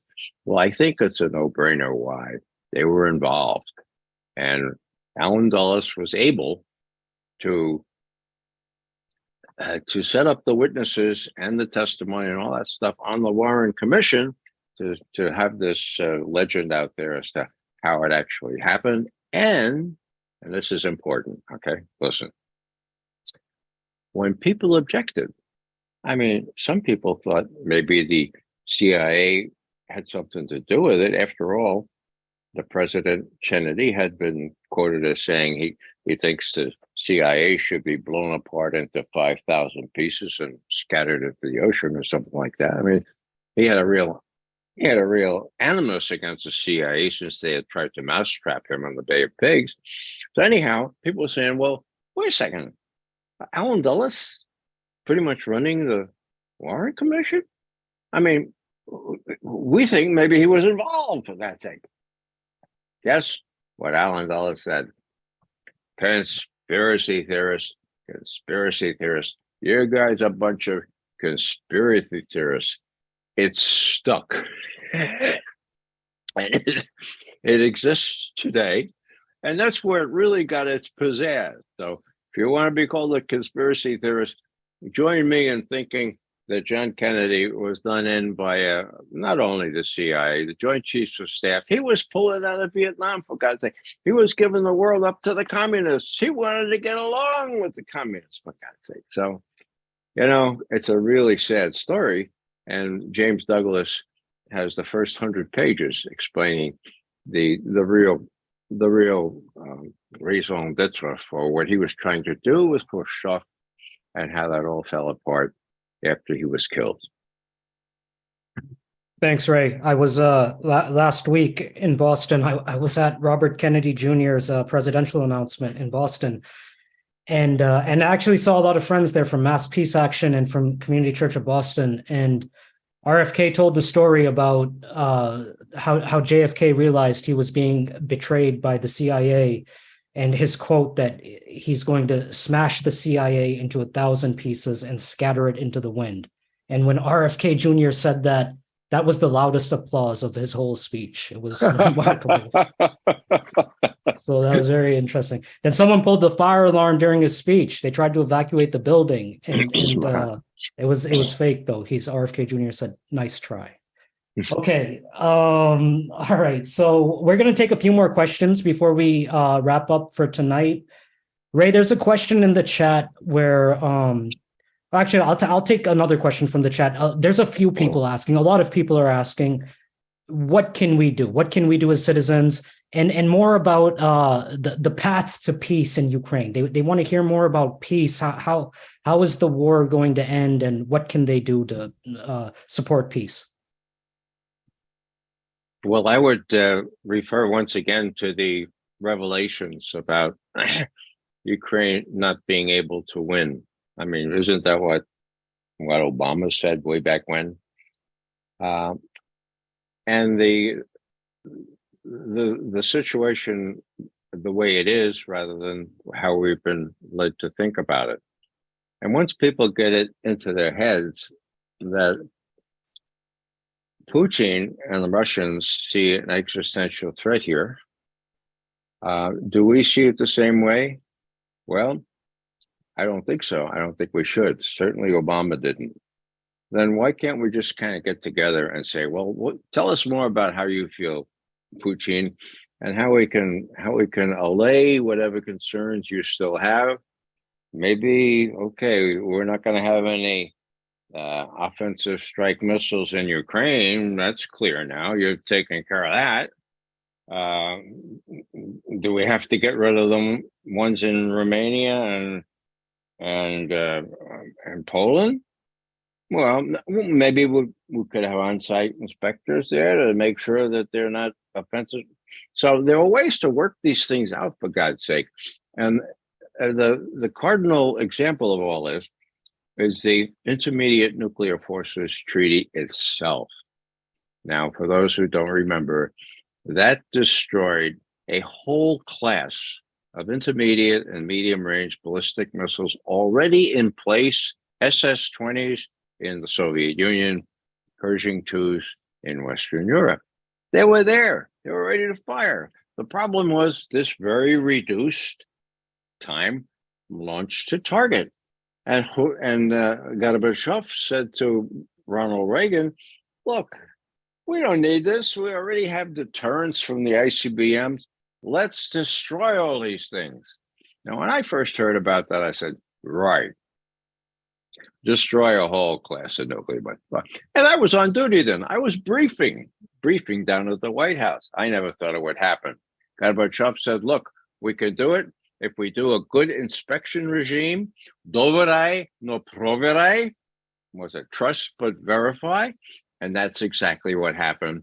Scott Ritter has a wonderful book on this, for God's sake. You ought to read it. The challenges they faced. There are not a lot of people in Washington in favor of this thing working, but it did. Now, if we can do that, for God's sake, we can fix this Ukraine problem by giving everybody his or her due and by working out things so the bleeding stops.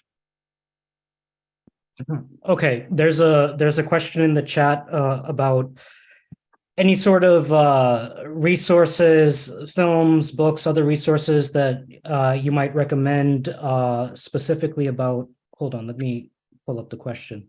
I just had it.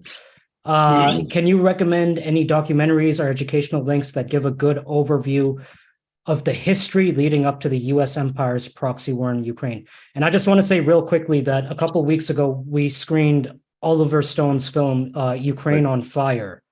Had a really great turnout. So that's a good film I'd recommend. Do you have anything you'd add to that, Ray? You know, there are a lot of good things out there. The question is to make sure you find them. There are websites like antiwar.com, like consortiumnews.com. The Gray Zone is a wonderful, wonderful website. And I have to tell you now that hits my mind here that my son, who runs my website and created it, I get in real trouble with him if I don't mention our website, okay? He says, Dad, for God's sake, mention it's raymcgovern.com. It's not hard to remember. And then, and Dad, then say, if you don't get it, you don't get it. But I'm far too modest and humble to say that part. But I will mention raymcgovern.com. I also have a Twitter at Ray McGovern. Now, I put other people's stuff on there as well.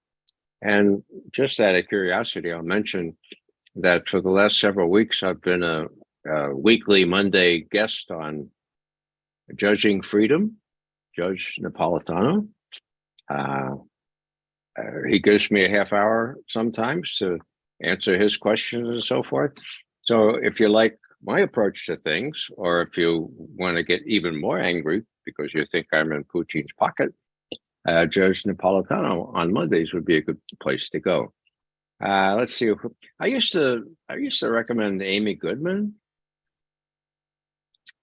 I suffice it to say, I no longer do. Aaron Mate, who used to work with Amy, is now with the Gray Zone. He's a terrific guy. So the Gray Zone, Consortium News, antiwar.com, raymcgovern.com. You get to know, just by visiting these places, you get to know other things that are out there.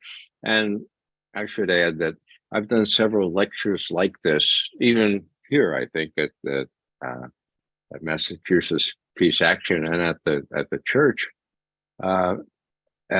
Some of them actually a little primer on how we got into Ukraine, and they go back 2 or 3 years. So if you search my website, which again, my son says, tell him it's really easily searchable. Remember that whole week I put in making it easily searchable? So you could find things that way as well. YouTube, of course, is another way to do it. And I just shared the link for raymcgovern.com in the chat, so people could check that out.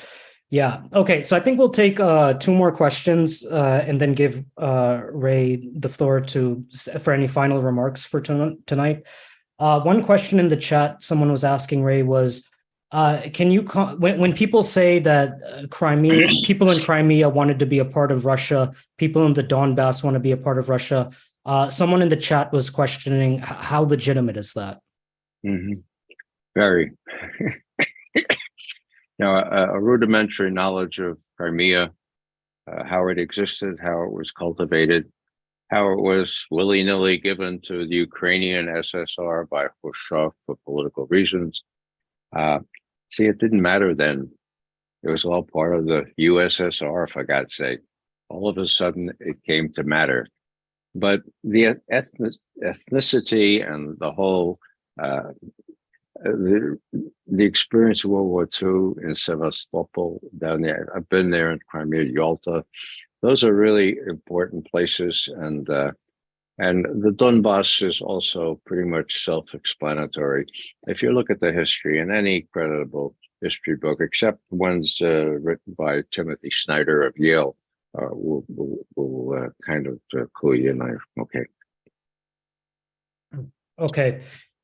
Someone, Ray, in the chat was inviting you. There's a JFK peace group, and on June 10th, they're going to hold a screening of John Kennedy's speech at American University, where he announced that they're going to unilaterally stop testing nuclear bombs, I think. And that led to nuclear test ban treaty between the United States and the Soviet Union. So it's a remarkable speech. They're going to screen it on June 10th in an event like this.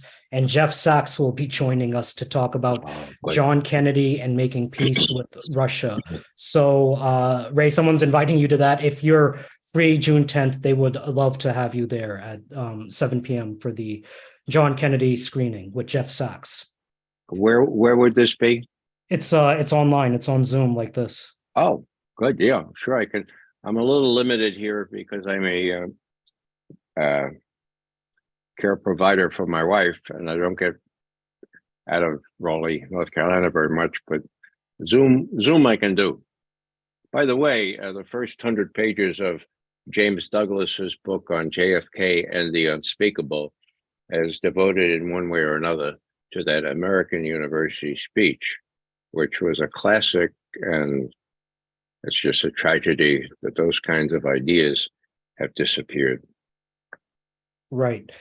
Okay. So I want to ask, I'll ask one last question and then we'll get ready to wrap up the program. Ray, I'm curious because you have a very interesting experience at the CIA and doing the President's Daily Brief.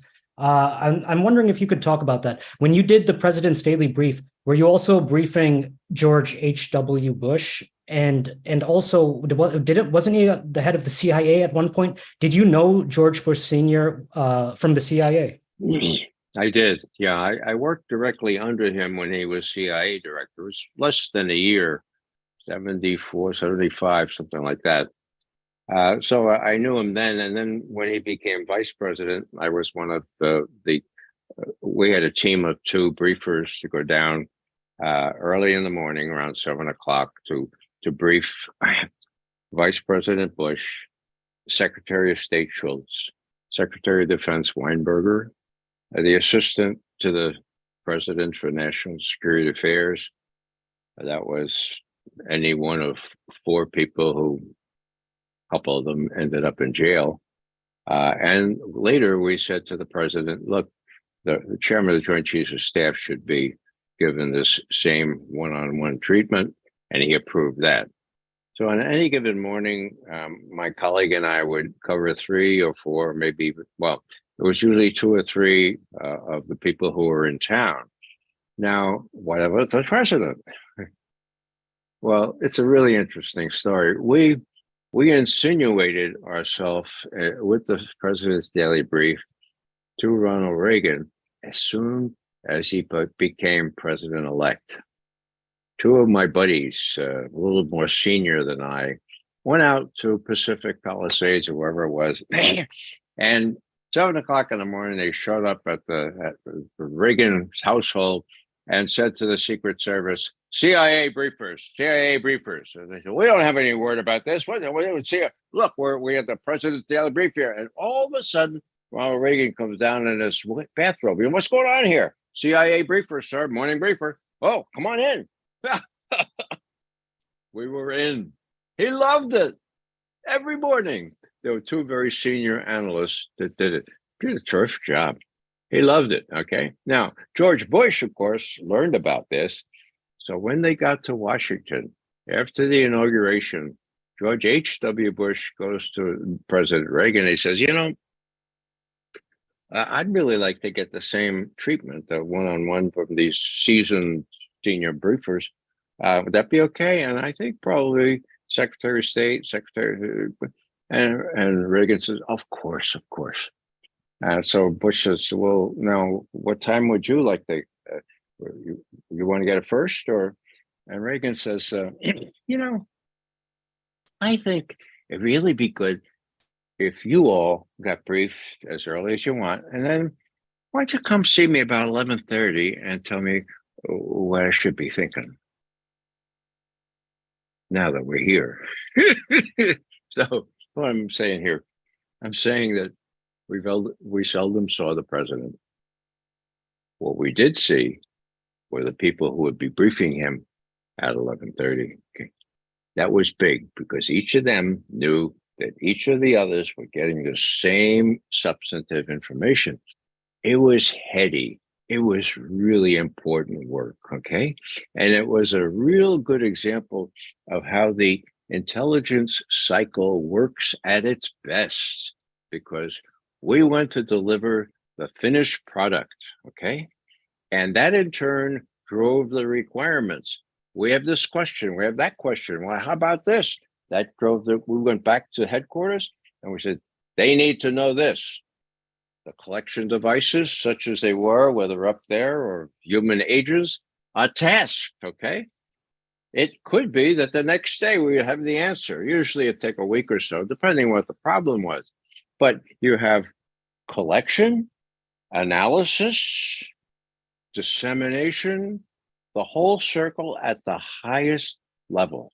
It was incredible. The only thing that I had to contend with was that my bosses thought that Mikhail Gorbachev was just a clever commie, and that the Communist Party of the Soviet Union would never, ever, ever give up power peacefully. That was Bobby Gates and Bill Casey.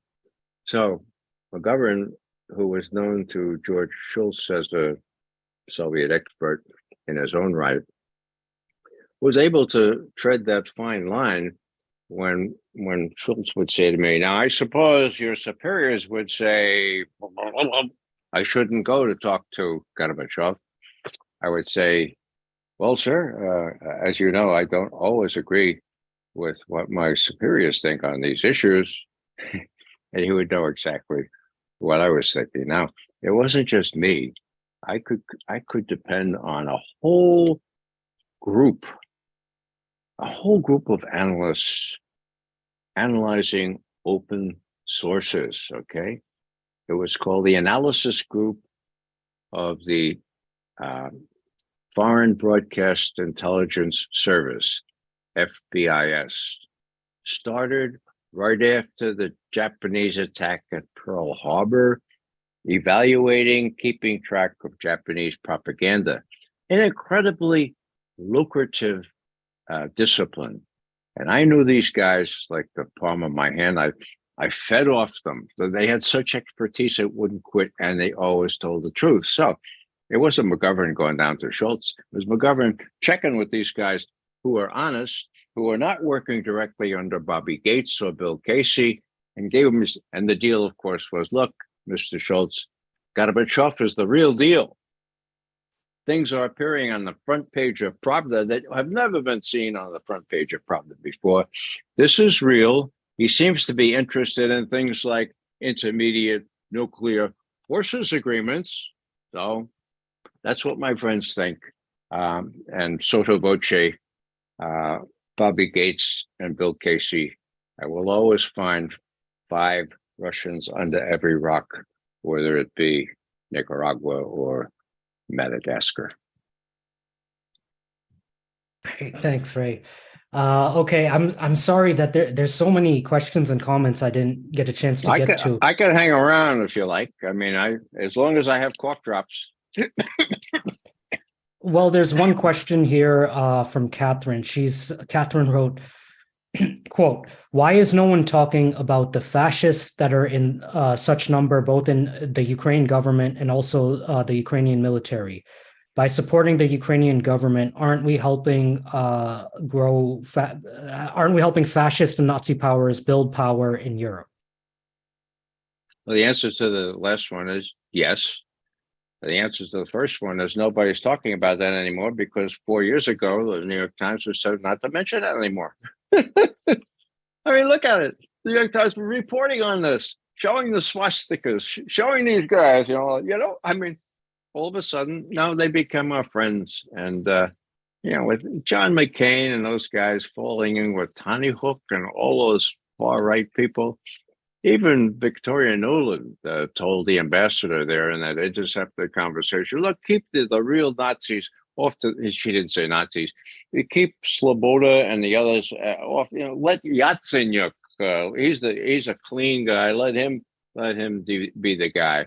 So it's really a mark of our major media that Nazis became denazified all of a sudden because we didn't want to embarrass the Ukrainian government. Now, Zelensky himself can't do much that will put him at loggerheads with these proto-Nazis, neo-Nazis. The Russians are now calling them Nazis right off the bat. So it's a real problem. And, you know, you don't have to know a whole lot about World War II history to know that the people these people worship, Stepan Bandera and others, they cooperated with the SS. I mean, they murdered thousands of Poles and Hungarians, some Ukrainian Jews, Russians, and yet they're building monuments and renaming streets for them these days. So, yeah, it's a mark of how the press has prevented us from really learning the real story here. And there's got to be ways that we can figure that out. And again, peace action has to be at least half action as it is yearning for peace. Great.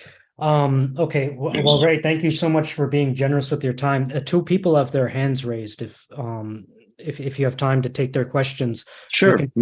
We can take a question from Bruce, and then we'll take a question from Quanta, and then wrap up tonight's program. So, Bruce, if you want to hold on, let me see if yeah, Bruce, if you want to unmute yourself and share your question or comment. Yeah, can you hear me okay? Yeah, we can hear. Okay, good. So if you will go way back in the chat to 5 o'clock, I wrote a question there at 5 o'clock. And my thought is that really the most important issue is the Paris Agreement and trying to limit global warming to 1.5 degrees. And if you really think carefully about global warming, it's from the CO2 and greenhouse gas emissions we emit. So President Biden really could tell President Putin, you need to withdraw your soldiers from the Ukraine, and we'll withdraw our soldiers, and we will all talk about the lifestyles we can pursue and not emit greenhouse gases. And that lifestyle really is to be a hunter-gatherer like Jesus recommended. Jesus said, lay not your treasures up on earth where they'll rot or where people will want to steal them. But if I'm too radical and wrong, tell me a lifestyle you can lead and not emit CO2 and greenhouse gases. So we really need to think about educating people, maybe with an artificial intelligence friend like Ellie, who can have these discussions with each person individually and let them know that, we're very grateful for your CO2 emissions up to 1850 when we ended the Little Ice Age, but now your CO2 emissions are causing global warming, and they're really destructive to Mother Earth. So we all need to put the health of Mother Earth above our own health. Do you see that as a possibility? I see that as a imperative. Thanks, Bruce, for raising it. I don't know what goes through these people's heads.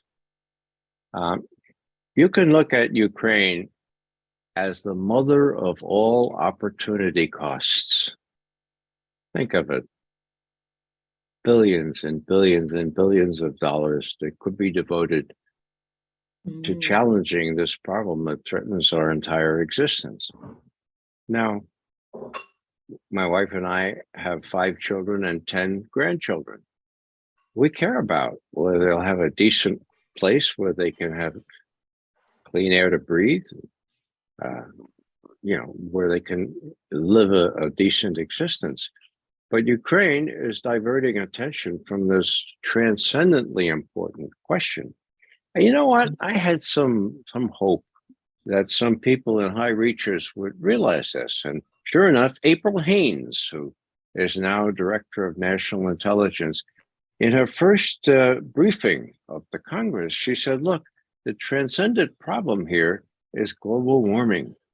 It's a national security problem as well. That's why I can talk about it. And she says, how what we need to do here is recall that no one nation can do anything alone. We have to collaborate to handle this incredibly important problem. So she had her heads on right. She put that right on the front of this thing. And then you go back to the threat. I favor where the Chinese position is in all this. She said, look, here's as I understand it, look, can't we just get along? We have core interests. But can't we just how about a win-win? There's a finite amount of natural resources in the world. We know that some of them are running out. We know that we're polluting. Why can't we just all get together and figure out that no one has to be the hegemon anymore? Let's do a win-win. Well, what does China get back? Common security. There has to be common security. Yeah. And no one is secure unless everyone is secure. That's right. And what does Biden say? Palmer said years ago. Joan, can we let Ray speak? You'll get your turn after next. Yeah. Okay. No, what was I going to say? Biden's first big speech, a couple of months after he took office, China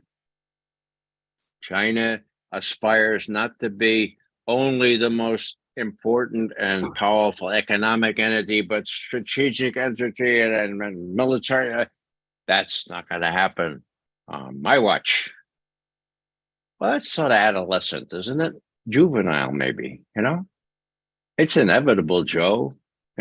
Who's telling you that you can prevent China from reaching its destiny, especially with the relatively enlightened leadership that they have had over the last few decades, where they've drawn 800 million people out of poverty? Okay, why can't you just kind of listen, talk, and let live? Okay.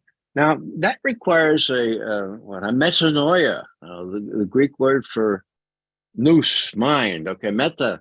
You got to turn your mind all inside out so you understand. Look, we don't have to compete with each other this way. We can share. Okay, and our tradition, I have to remind you, goes back to the end of World War II, when George Kennan, who used to be my hero for his knowledge of the Soviet Union, said in the first State Department policy planning document, quote, "We have dominion over 50% of the world's resources, but we only comprise 6.9% of the world's population.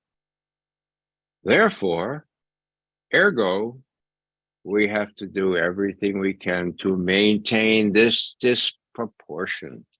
We can't be sidetracked by ideological things like human rights and other things of those soft nature. It will come to the exercise of hard power." Okay, so there it is. We're exceptional. We're indispensable. We have more than our share of the world's wealth. Our policies have to be devised in such a way as to maintain this equilibrium. His words, okay? That was 1947. It worked. It worked after the war for several decades. It ain't working anymore. And the sooner that these adolescents in the White House get it through their heads that doesn't work anymore, the better for all of us, especially Americans, because the day where we could work our will abroad is gone. And there are lots of people who don't wish us well, and they could easily exploit that if we're not careful. Okay, there's lots of hands raised, and I don't know if we'll be able to get to all of them, but if we can keep our questions and comments short, then we might be able to try. So next up, we're going to go to Quanta. Quanta. Thank you very much. Appreciate everything that you said. I'm going to make it very short. In this, right now here, there were 203 people, and we have about 130 now. And most of us are from maybe peace activists from the 60s and 70s, which I am also. Yes. So what can we do by using the military-industrial complex speech by Eisenhower, his speech by from John F. Kennedy, and make a connection for them to get involved. All these people in here can encourage their children, their grandchildren, and maybe even great-grandchildren to get involved in peace movement as it was in 1960s and 70s. And they have a lot more opportunities and gadgets in their hands to get together. Thank you very much. Thank you, Quanta. Let me try to be brief here. Military-industrial complex, Eisenhower. He warned about their accretion of power, wanted or not wanted. We know it's wanted now, right? But the big thing he said was this: there's only one antidote to the growth of this power, and that is a well-informed citizenry. We ain't got that now, okay? That's up to us. I mean, yeah, with all the technology that's available to us, I fear that the fault may not be in our stars, but in ourselves. Maybe people as old as me, can be written off in terms of figuring out imaginative ways to do this. But my God, there's so much talent out there and so much goodwill that they get together and figure out a way to get this word out to fellow Americans, because the challenges are there. One good tactic that is being used by young people, Jose Vega, I saw he was on this chat. If you're still around, Jose, you might want to intervene. That's what it's called, intervention. Like when you have somebody who's an alcoholic, you have an intervention. Well, a lot of these Congress people are alcoholics, or they have the same kind of disease. And what you have to do is intervene. That means you go to these meetings and you challenge them openly. If you get thrown out, well, all right, you get thrown out. But you challenge them and you say, look, why are you doing this? Why are you giving still more aid so that the Saudis can decimate the Yemenis? That's finally coming to an aid, but not due to us. Why are you doing this? Why are you doing that? Why are you sending $100 billion to Ukraine when we can't even pay our teachers a decent wage? These kinds of things. Talk about opportunity costs, for God's sake. We can do it. It just requires a little bit of fortitude. And for those of you who have not heard me say this before, people who have this color hair, okay, white hair or gray hair, got a big advantage. Why is that? Well, most Americans don't like to see old people beat up. Okay.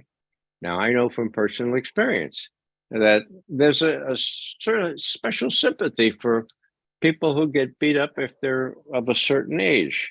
The young people, they got to come into them. They were old people. So what I'm beseeching you is, you have this advantage. Put it into play. They're not going to kill you. They might put you in jail.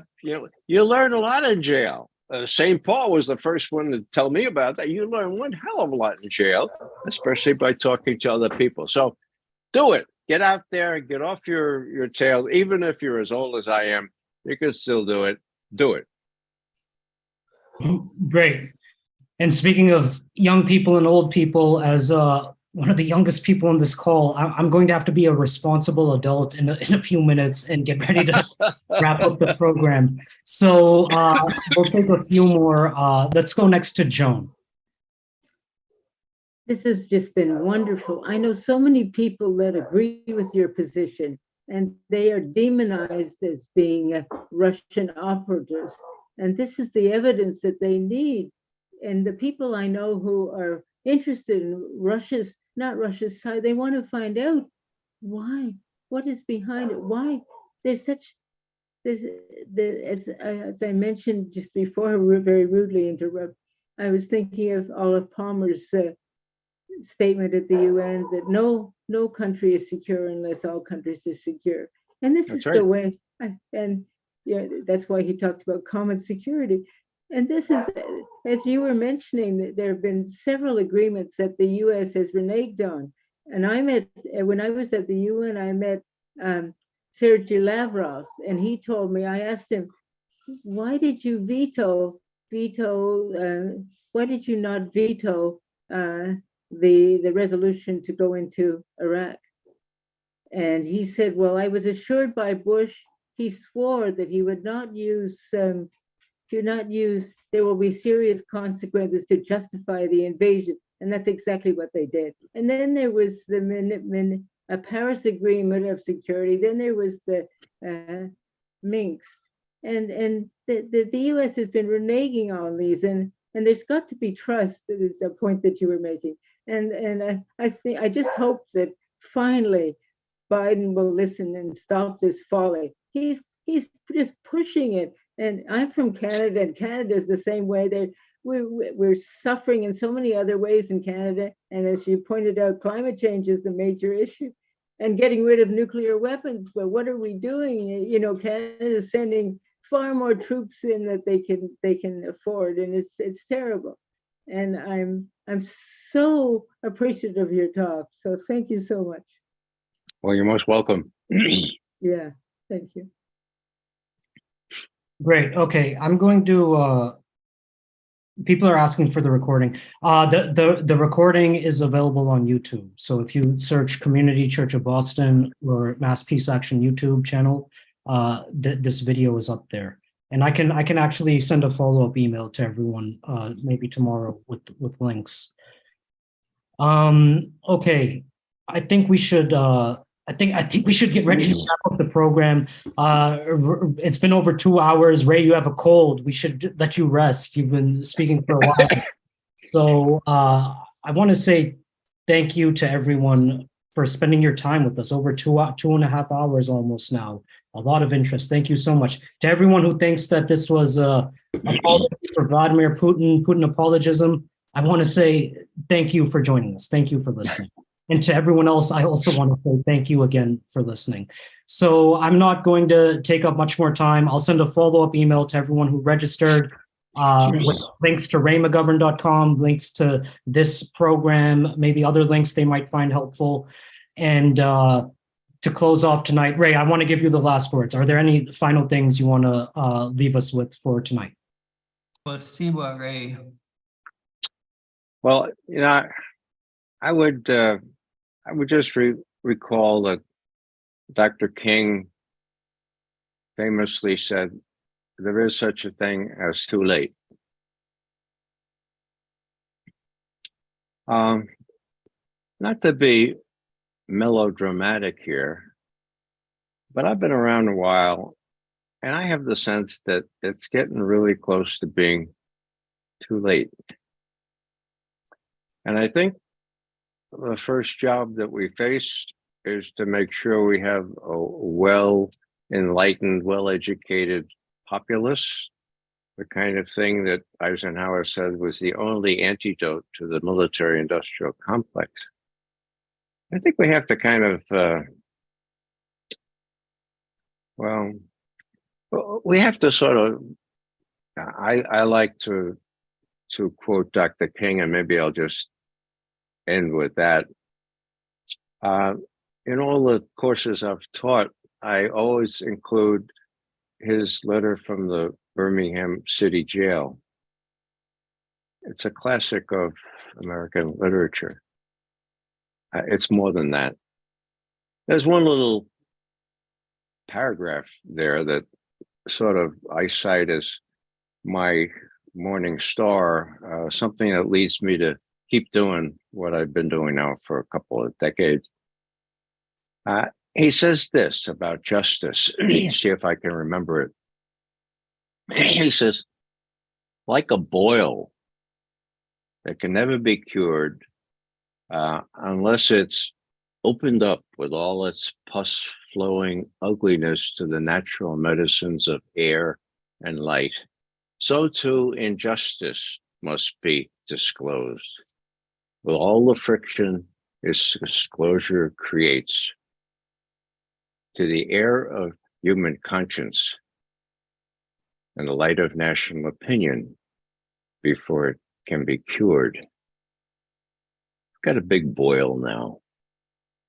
We need to lance it, let it flow, let it heal, and get the truth out. Because for every injustice, well, there's less peace. And I just close with that notion that if we want peace, we need justice, because justice is the precondition for peace.